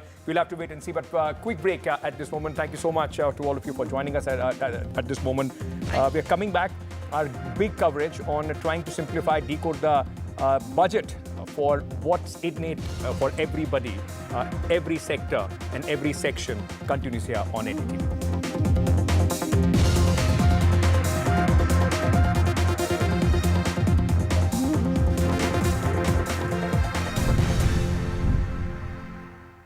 Co-powered by Gadget 360 is here to help you with all your tech needs. Gadget 360, Gadget Love.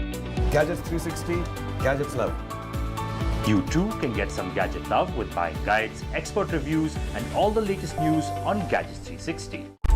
Legacy is often seen as a burden of expectations. It comes with its own set of challenges. The challenge to take it forward, challenge to reimagine, challenge to be in the present, and also challenge to think about the future. What accountability are you talking about? As long as the core values and principles remain uncompromised. Debates are essential not just for journalism, but for humanity. It ignites our mind, opens it up for counter-opinion. To hear all views, opinion of all hues. Which is why the oldest running debate show on Indian news television is not 22 years old, but it is young at 22. इस initiative को मैं अभिनंदन करता हूं कि सच को सच के रूप में पेश करने का उन्होंने साहस दिखाया. So let us begin the big fight.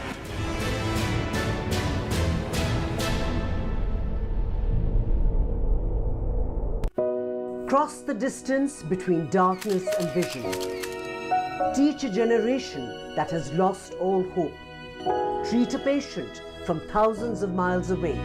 None of this was possible till technology stepped in and made it possible. A selection of the finest stories from across the country where technology comes with a human touch. Unleash your dreams with Snapdragon in collaboration with NDTV, only on the NDTV network. This is NDTV. No noise, no shouting, and most importantly, no lies. Our lead story tonight. Big international story India is closely watching.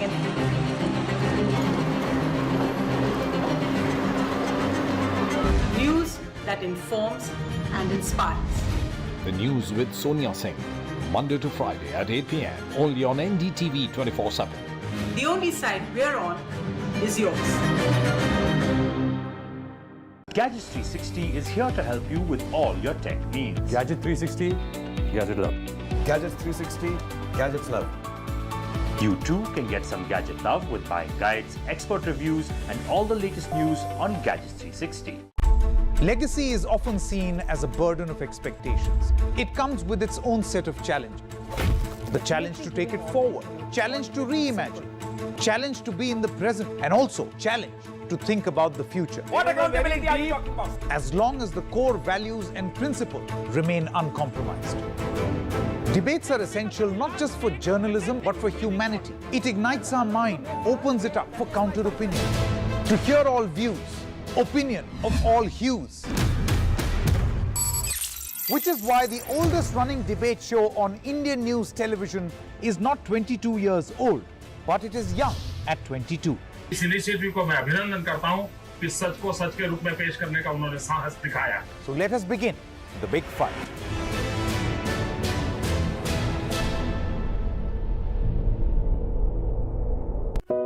Cross the distance between darkness and vision.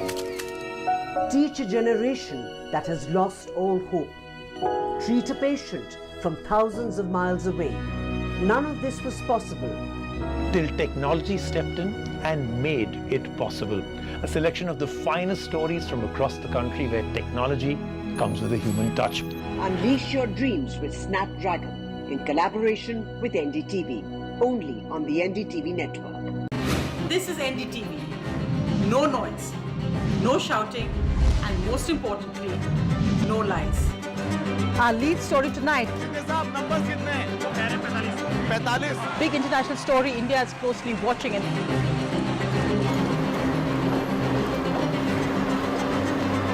News that informs and inspires.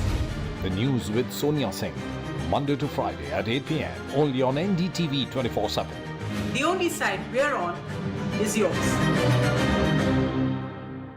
Gadgets 360 is here to help you with all your tech needs. Gadget 360, Gadget Love. Gadgets 360, Gadgets Love.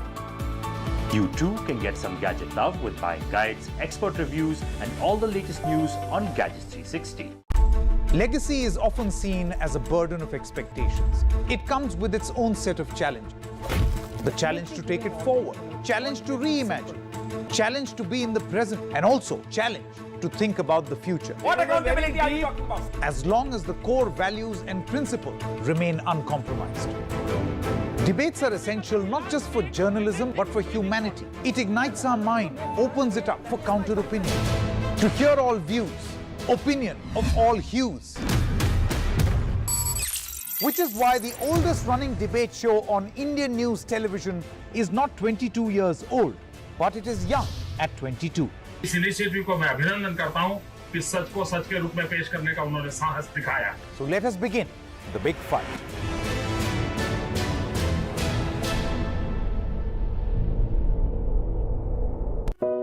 Cross the distance between darkness and vision. Teach a generation that has lost all hope. Treat a patient from thousands of miles away. None of this was possible till technology stepped in and made it possible. A selection of the finest stories from across the country where technology comes with a human touch. Unleash your dreams with Snapdragon in collaboration with NDTV, only on the NDTV network. This is NDTV. No noise, no shouting, and most importantly, no lies. Our lead story tonight. Big international story India is closely watching. Gadgets 360.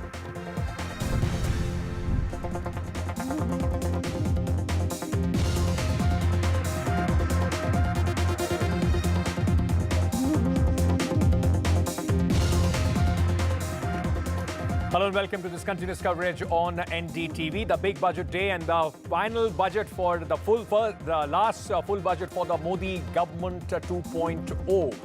Nirmala Sitharaman, in fact, today presented the budget. It was over an hour-long speech, slightly shorter than what she did in her budget 2022.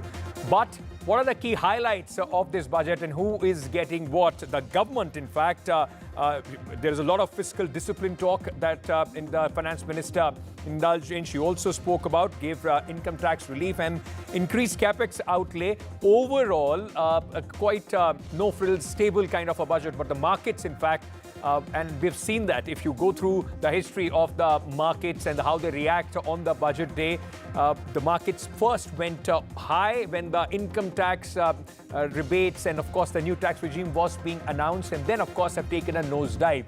We'll try and decode and see what each section, women, youth, and also, of course, industries, various sectors, and then, of course, in the election year, how this budget is being politically looked at, specifically in the states which will be up for elections in this entire year 2023. We'll try and break it down for you. But before we do that, let's take a look first of the key highlights of what the finance minister said in her budget speech. Personal income tax. I have 5 major announcements to make in this regard. These primarily benefit our hard-working middle class. The first one concerns rebate. Currently, those with income up to 5 lakh do not pay any income tax in both old and new regimes. I propose to increase the rebate limit to 7 lakh in the new tax regime. Thus, persons in the new tax regime with income up to 7 lakhs will not have to pay any tax at all. My third proposal is for the salaried class and the pensioners, including family pensioners, for whom I propose to extend the benefit of standard deduction to the new tax regime. Each salaried person with an income of 15.5 lakh rupees or more will thus stand to benefit by 52,500 rupees. Vehicle replacement is an important continuing policy, replacing the old political,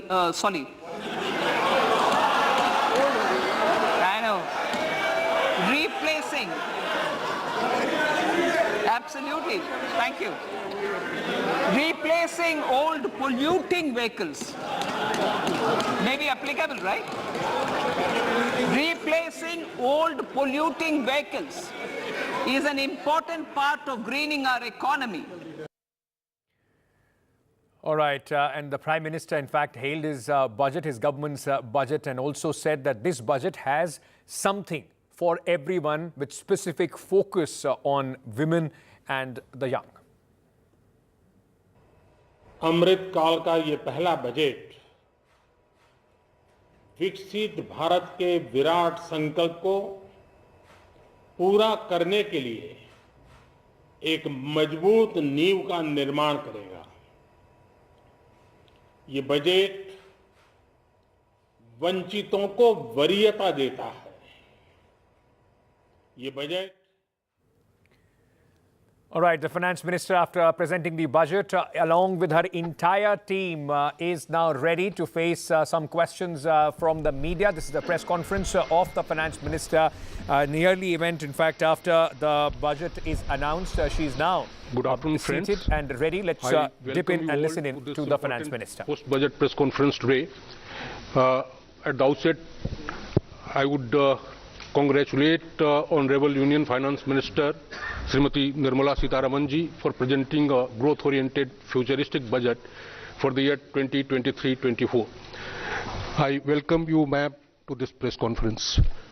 I also take this opportunity to welcome the Honorable Ministers of State, Sri Pankaj Chaudhary ji and Dr. Bhagwat Karaj ji. On the Secretary Economic Affairs, Sri Ajay Seth, Secretary Deepam, Sri Tuhin Kant Pandey, Secretary Revenue, Sri Sanjay Malhotra, Secretary Financial Services, Sri Vivek Joshi, Chief Economic Advisor, Sri V. Anant Nageshwaran. I welcome you all to this press conference. Friends, first the Honorable Minister will give her opening remarks. Thereafter, we'll be taking questions from you. Before I request the Honorable Minister, I must request you all to please follow the norm of one organization, one person, one question, please. Don't club too many questions together. That will help us give opportunity to your friends.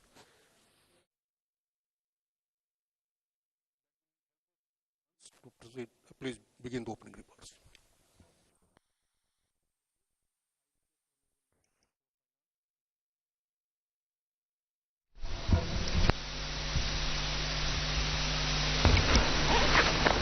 Thank you.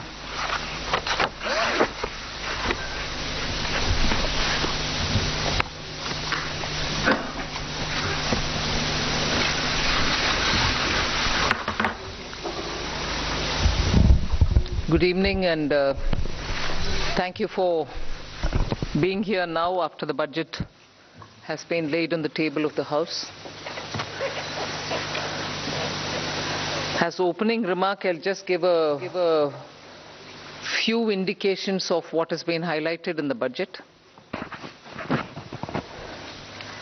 Broadly, I think the 4 emphasis points are on empowering women, giving a lot more attention to the SHG groups which are in the rural areas, trying to scale them up, give them the opportunity to brand and produce and also market their products in a far more scaled up and professional manner. Emphasis on tourism and training of youth for readying themselves for tourism, specific action for 50 destinations where comprehensive tourism action plans will be introduced. Then what is being called as PM Vikas, looking at Vishwakarma, people who create things, make things out of their hands using tools. In some states they are called Vishwakarmas, in some other states some castes are referred to as Vishwakarma, but what we mean here is to cover all those artisans and craftspeople who do things with their hands using some tools, so not specifically only to some particular communities, but to all who create the soft power of India through their craftsmanship. Then the 4 is green growth, the 4th one, which is in every sphere of life we have policy interventions and enabling provisions made so that India moves fast on the transition to renewable energy, the investments made for hydrogen mission, renewable energy transitional facilities which we need, natural gas, and also looking at biogas, also evacuation of power from renewable energy sources located in Ladakh to the rest of the country. So those are 4 highlights which I'd like you to go back to see the scale in which we are approaching these issues and the impact that it will have on large sections of India's population. Then, of course, I gave 7 priorities, which began with talking about inclusive growth, investments in infrastructure, also reaching the last mile so that those who are still left without a house or a sanitary facility or a road which is reaching them, and so on. So the last mile, reaching the last mile for those who desperately need that kind of a link are all being covered. Then we are also looking at a very futuristic Fintech financial sector, for which we have brought in some specific ideas.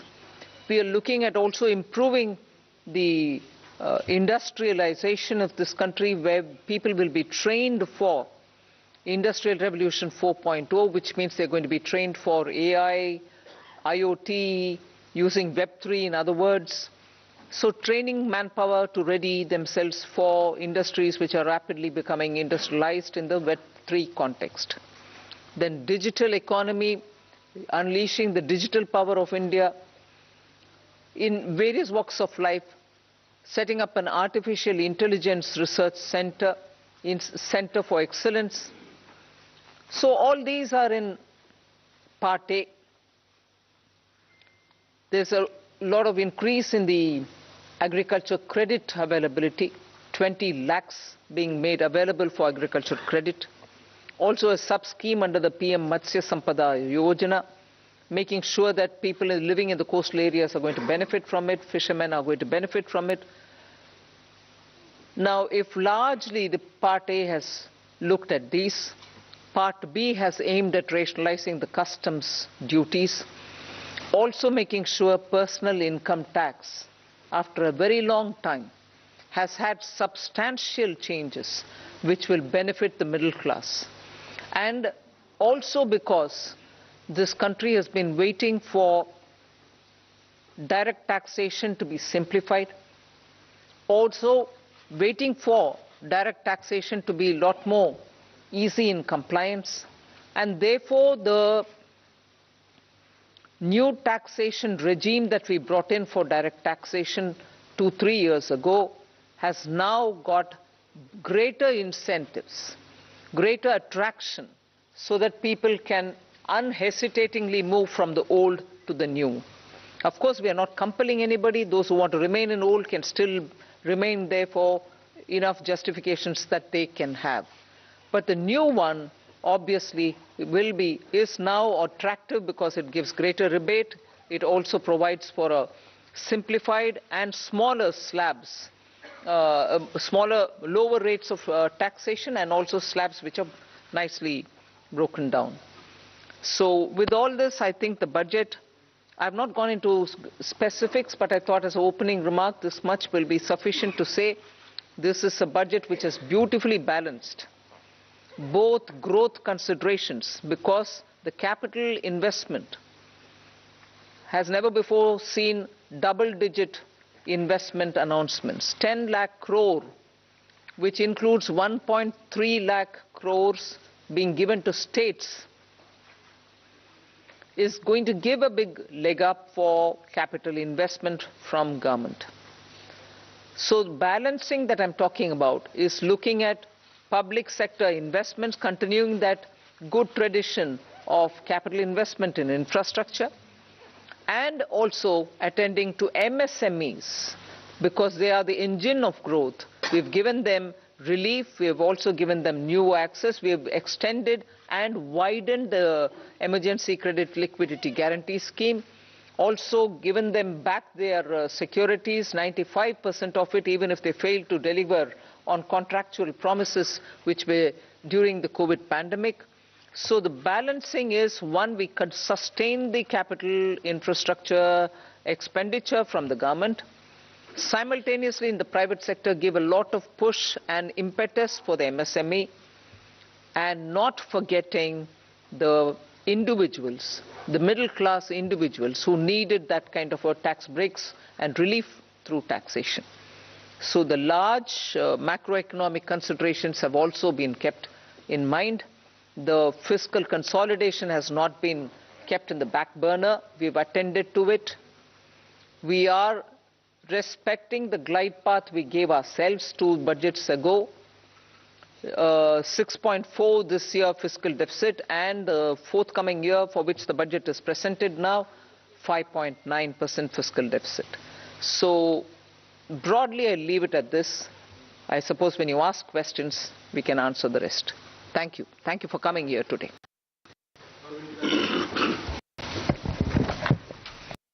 Good afternoon, ma'am. Good afternoon, ma'am. Shishir here from Hindu Business Line. Ma'am, my question is that when there is an announcement for 7 lakh rupees under new tax regime, that will no tax to be paid, and then you are talking about rejigging the new tax regime, does this mean that this is the end of exemptions for various incentives, exemptions for investment and savings? Well, I've already addressed this, I think. We want to make the new tax regime, which is without exemptions, attractive enough for people to think that this will be the best option for them because it gives them better rates. It doesn't also make the compliance a burdensome exercise. If rates are so low, you're going to benefit net by paying lesser tax. Even those exemptions that you would have otherwise gained from would have resulted in probably net amount being the same. So we made this a lot more attractive. But if there are people who still think that being in the exemption regime, which is the old regime, benefits them, they're welcome to continue where they want. But yes, the ultimate interest is to make the simpler regime more attractive. And that is why we've come up with this.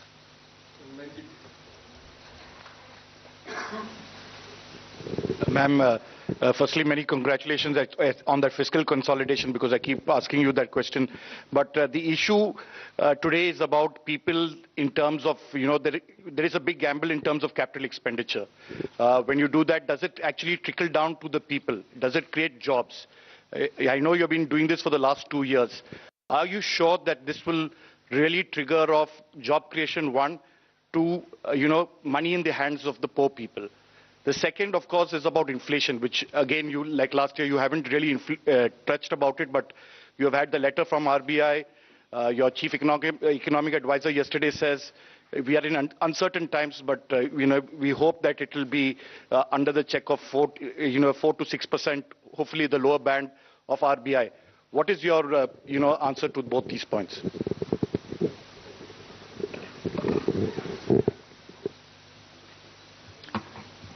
First of all, on the inflation, I think, yeah, you're right in saying RBI wrote a letter and what. But in the meanwhile, you've seen inflation come down, both the CPI and WPI.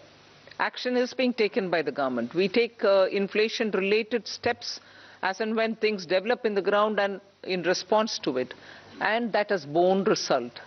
So inflation is not something which we are looking the other way while it is changing up and down. We have kept attending to it, and as a result, you find the result. On fiscal consolidation, you asked me the question, and I've already explained that we've attended to it with all earnestness, having respected the glide path we gave ourselves earlier. Jobs.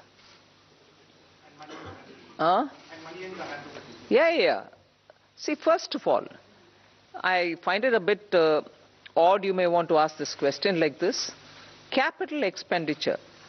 I would have appreciated if you asked me, you said something in the BE, but you have not really exhausted what you put forth. You have not really used it in the ground. It is unfulfilled in the sense targets are not achieved. I would have been happy to answer if that were to be the case.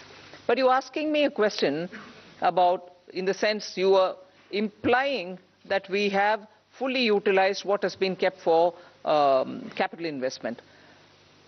Therefore, it makes me feel odd that you're asking a question of actually have jobs been created or not.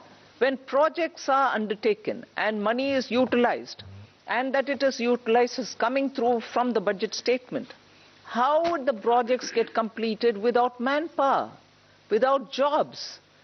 Not all projects can be completed, even 1%, without human intervention. So obviously jobs are happening in the ground. So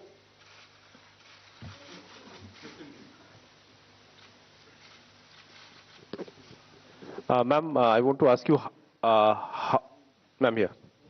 Ma'am, I want to ask you what percentage of taxpayers had moved to the new tax regime in the last assessment year? And is there a number that you expect, 50%, 60%, whatever? And number two, ma'am, there's a specific mention for expenditure towards MSMEs. Now, is there an estimate of how much, what was the dues that companies had claimed as expenditure and which has not actually been paid to the MSMEs? Sanjay, you want to answer on? On your second question, that is on the MSMEs, well, we don't have that data. Certainly, we don't have that data. And it's not, I mean, we don't take that data from the taxpayers in their returns, so that data we will not have. But certainly, you know, we are all aware of this huge problem of timely payments not being made to the MSMEs. So in that direction, you know, this is certainly a positive step. Coming to your first question on the exemption-less regime, let me say that for companies, the 22% tax regime that we got, 61% of our tax now, the corporate tax, more than 60% is actually coming from the exemption-free tax regime.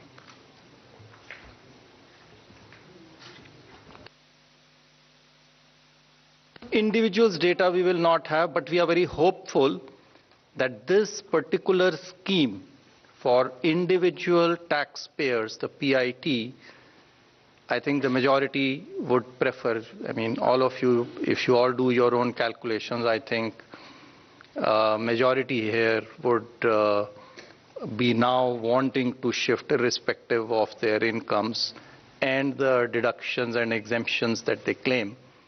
They would be finding it more attractive to shift to the new tax regime, majority of them.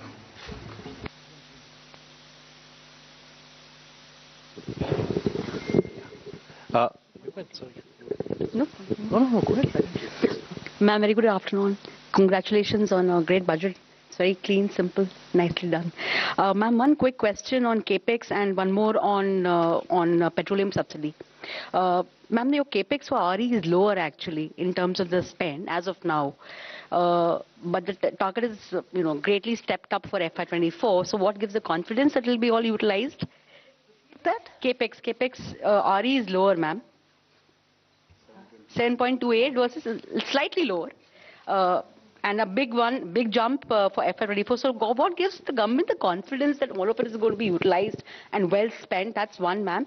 And second, ma'am, on the petroleum front, the LPG subsidy has been kept pretty low.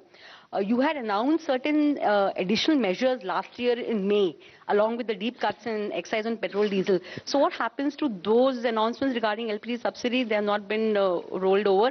And plus, ma'am, there is a demand coming in from oil cores now after LPG losses that you have made good by giving them money. That something needs to be done on fuel also. So would the government consider? The last bit, something has to be done for who? Basically, demand coming in from oil cores in terms of oil marketing companies. Yes, cash compensation. The money which is now being given is not for that. Not for that, ma'am. So, all of it. So, on your first question on capital expenditure. So, yes, the revised estimates are about 97% or 98% of the budget estimate. Yes, there is a slight deviation. It's mainly on the state capital expenditure, which is falling short of the 1 lakh crore. Actually, the central capital expenditure is going to exceed the budget estimates. State capital expenditure is not expected to reach the 1 lakh crore figure because some portions of the state capital investment scheme have reform conditions. So some states have not been able to meet some of the conditions. Therefore, we expect, I think the figures are there, about 76% of the state capital expenditure scheme is likely to be spent. That's the revised estimate. So the shortfall is actually on the state side, not on the central side. Point number one. What gives you the confidence for next year? I think if you look at the allocations that have been made, they've made in actually the increments are in 4 clear areas. One, railways. The railways has enough projects to absorb the additional capital expenditure. The second is highways. They have adequate projects running to absorb this capital expenditure. The third is states, 30,000 crores. Now, yes, there will always be a challenge, but I think the states are gearing up now. This 2 years of this experiment has helped them to improve their spending capacity. And we are also seeing an uptick in the second half of this year on the state capital expenditure. So I'm reasonably confident that the states will absorb the 1,30,000 that has been provided. And the other big item on the central side is the petroleum capital expenditure, which is for retrofitting of refineries to meet emission standards and pollution standards, and partly for augmenting our strategic reserves. So I'm quite confident that we'll meet the expenditure targets. Please.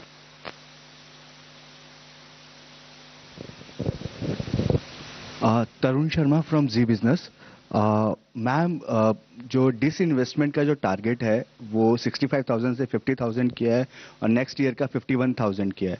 तो ma'am, इससे हम ये समझें कि जो दो government bank का जो प्राइवेटाइजेशन होना था और जो दो इंश्योरेंस कंपनीज का जो प्राइवेटाइजेशन होना था वो अब 2024 के बाद ही संभव हो पाएगा, उससे पहले नहीं हो पाएगा, क्योंकि मैम जो टारगेट ये कर रहे हैं। दूसरा सवाल मेरा संजय सर से है।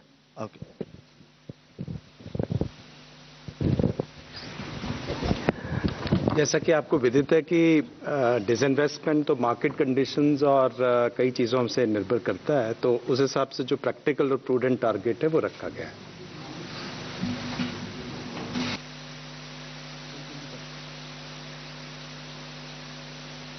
Ma'am, I am Monica from the New Indian Express. Ma'am, what was the need to lower effective tax rate for high income group at this point in time? And also tax collection at source has been increased from 5% to 20% or on overseas tour package. So what is the reason behind this massive increase?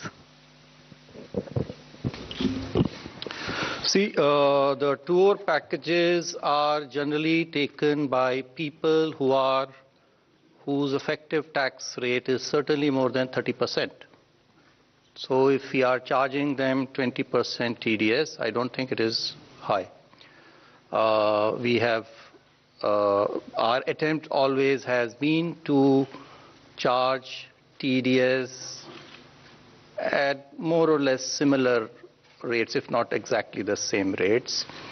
So that answers your question number one.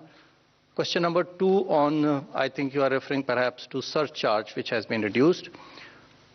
Well, our rates, the highest tax rates in our country were amongst the highest, even more than, some of the developed countries. And so, in any case, it was introduced as an interim measure, and so that has now been reduced, so that the effective tax rate, highest effective tax rate, becomes 39%. I'd just like to supplement that. There is a consistent theme, if you see, both on the new tax regime and on the changes that you're seeing in this budget, that the move is towards lower rates but fewer avoidance measures and exemptions. So if you look at high net worth individuals, there are a number of tax avoidance removal measures in this budget, along with the reduction in surcharge. So if you look at market-linked debentures, if you look at very high-value insurance policies, and a few other measures, so the marginal rate is coming down, but some of the devices used predominantly by those in that highest marginal tax rate are also being rationalized. So it's not necessarily a net reduction, it is a reduction from a high marginal rate inducing certain avoidance devices to a lower marginal rate with fewer opportunities to avoid. 74, please.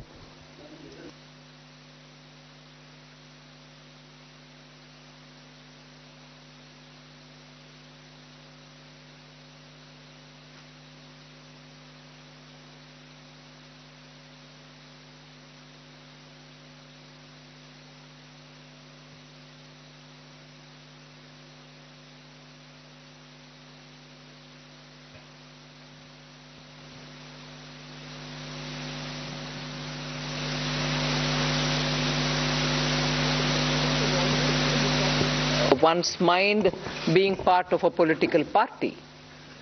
But consistent with what we believe, we placed our emphasis and priorities on those. And that's what you've seen in the budget.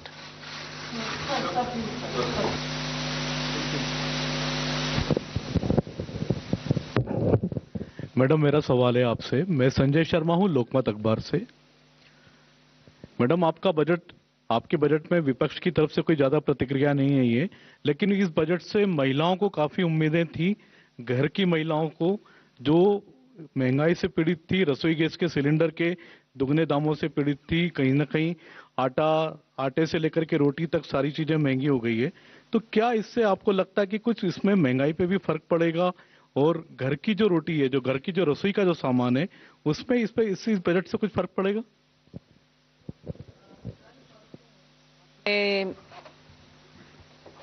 Government का निर्णय को देखे होंगे कि गेहूं के लिए market में रिलीज करने के लिए आदेश हुआ है, जिससे गेहूं के दाम कम होने के इतना क्लियर इंडिकेशन है, जिससे सीधा घर में रसोई में फर्क पड़ेगा ही पड़ेगा। सो उसको आप बोलना नहीं है, ये नहीं है कि मैं उसके ऊपर कुछ बजट में नहीं बोले, मगर बजट से बोलने से पहले एक्शन ही हो गया है ना, कि घर की रसोई के लिए गेहूं आटा के लिए मार्केट में रिलीज करने के लिए निर्णय सरकार ऑलरेडी कर चुकी है।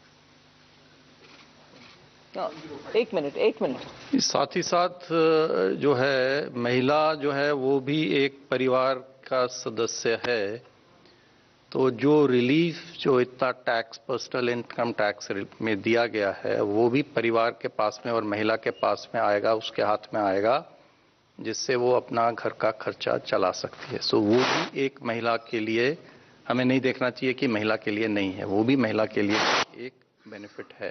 गेहूं पुरुषों के लिए भी है और महिला के लिए टैक्स भी है। Hi ma'am, Meghna Mittal from ET Now. The fiscal glide path that you have given is 4.5% by 2025-26, which may be considered slightly bold, but does it also indicate your confidence in continuing tax buoyancy in the coming years? Somanathan has already answered it. Yes, tax buoyancy, as you saw even yesterday, GST collection figures have come. Direct taxation buoyancy is also observed in the current year. That is one thing. I think to the credit of this team, there's been a very robust management of macroeconomics. That certainly bears an impact. So all of us might talk about this particular step or that particular step, but I think together, revenue, expenditure, disinvestment, banking, all of us together have worked in such a way that where you can earn more through tax avoidance related measures, and similarly where you can bring in more people into the tax net, you are taking steps. Similarly, prudent ways of effective expenditure without cutting down expenditure, committed expenditure or other expenditure, are all ways in which you're making money mean more. And for every rupee that you spend, you get a better set of returns. So I think efficient management also has a very big role to play here. May I just add? I just wanted to add to your question. The estimates in the budget, the revenue estimates in the budget, do not assume a buoyancy greater than 1 for the coming financial year. It assumes a buoyancy of 1. Gross taxes are expected to grow by the same 10.5%, by which we have estimated the GDP to grow, which is slightly lower than the figure implied by the economic survey. And therefore, we are assuming only a buoyancy of 1. But if the experience of this year is repeated next year, then it may in fact be more than 1. But we have taken a conservative assumption. And I think the very fact that the commitment to 4.5% was reiterated word by word in this budget gives you an indication that we feel that we have the means and the ability to reach that target by 2025-26.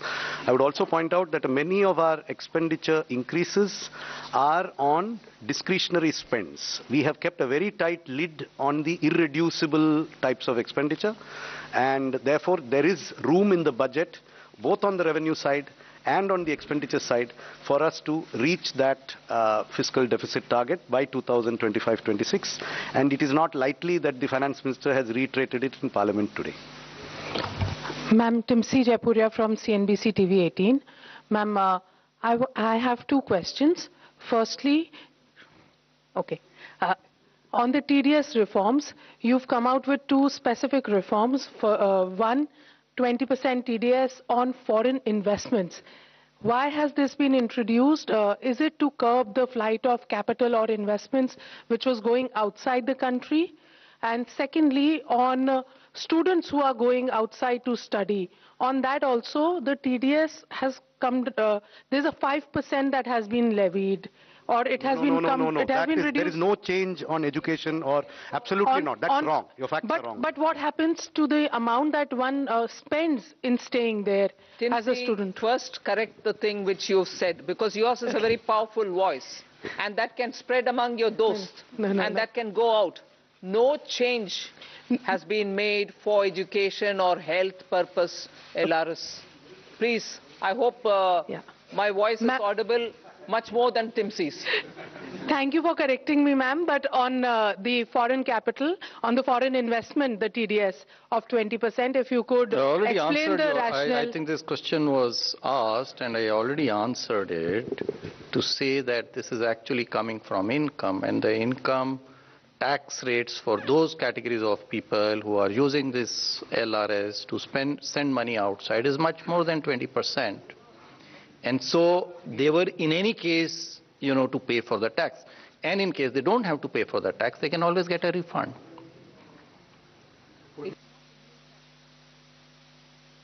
It is our impression, and there is enough information to indicate that there are quite a lot of people who are able to make these remittances, but whose tax returns are disproportionately low compared to what they send as remittances. Now that means if you don't collect the tax at source, you have to take measures later to catch them. That is much more difficult. If you are able to make remittances to invest in a property in Manhattan, or in a stock brokerage account in Dubai, or if you are going to take a 30-day tour of the world, almost certainly your effective tax rate will be 20%. So, yes. We have learned from both the economic survey and the RBI report that there's a lot of public investment and private consumption. Are you still happy with the private investment? Are you still expecting it to grow? Or do you think for the moment it is only public investment that will go on? Hi. Yesterday in the press conference, we answered this question, and we also had a slide up there in the presentation we made yesterday that private capital investment has been improving every year in the last 3 years. For example, in the first half of 2021, based on quarterly earnings reports filed by listed companies, the capital expenditure was 2.1 lakh crores, which increased to 2.4 lakh crores in 21-22 in the first half, April to September. And 22-23, it has gone up to 3.3 lakh crores. And then you look at the RBI survey on capacity utilization and investment spending plans of the respondents. There is a very clear sign that many private sector companies are looking to enhance their capital expenditure. So both in terms of intent and in terms of actual spend, private capital investment is showing very clear signs of revival. Thank you.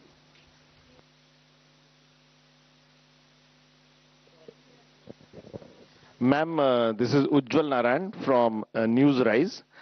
Ma'am, this is your 5th budget, and when you started in the first budget, you talk about India reaching to a 5 trillion economy by 2025. So just I wanted to know what is the situation, because yesterday CA has put forward another goalpost of becoming a 7 trillion economy in next 7 years. So what is happening to that target? That is my simple question. Say, we are moving along to achieve our targets, both mine and his. We'll achieve.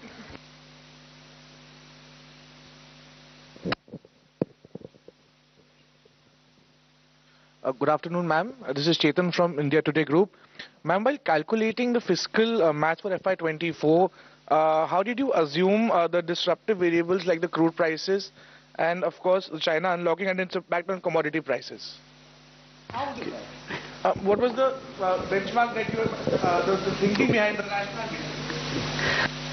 This is a question that keeps coming every budget, and I keep giving you the same answer, that there is no part of the budget mathematics that has a crude price number as an input in any spreadsheet.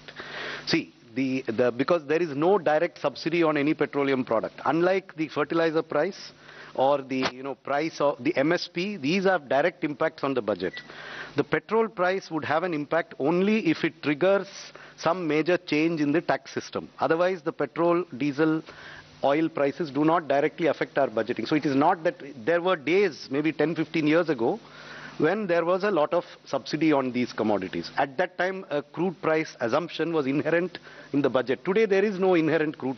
The assumption we are making in the budget is only that there will be no subsidies on petrol and diesel, and that global prices will be such that there will be no subsidies. What the global price will be, I don't need to make an assumption. So no assumption has been made.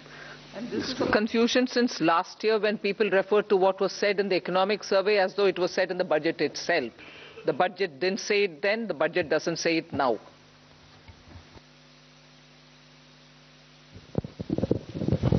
मैं आमिर हूँ news nation से। पहला सवाल तो ये कि जब शुरुआत हुई थी एक तरह से मोदी सरकार की, तो कहा था कि अर्थव्यवस्था को बेहतर करने के लिए कड़वे घूंट पीने पड़ेंगे और बहुत ही कड़े मेजर्स लिए गए स्टार्टिंग में।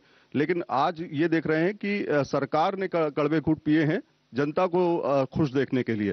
तो क्या ये एक चुनावी बजट है, इसको मानती है? और पहला ये, दूसरा ये कि इनकम टैक्स में जिस तरह से जो छूट की सीमा है, जो पहला फेज है आपका जिसमें 7 लाख तक की छूट है, तो फेज आपको लगता है कि इससे राजस्व पर भार पड़ेगा?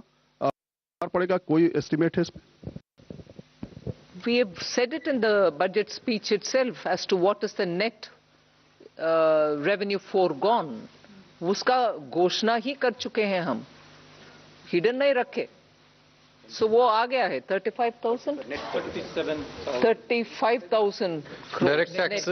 direct taxes 37,000 crore, indirect taxes 1,000 crore, additional revenue through indirect taxation measures 3,000 crores, and so net is 35,000 crore.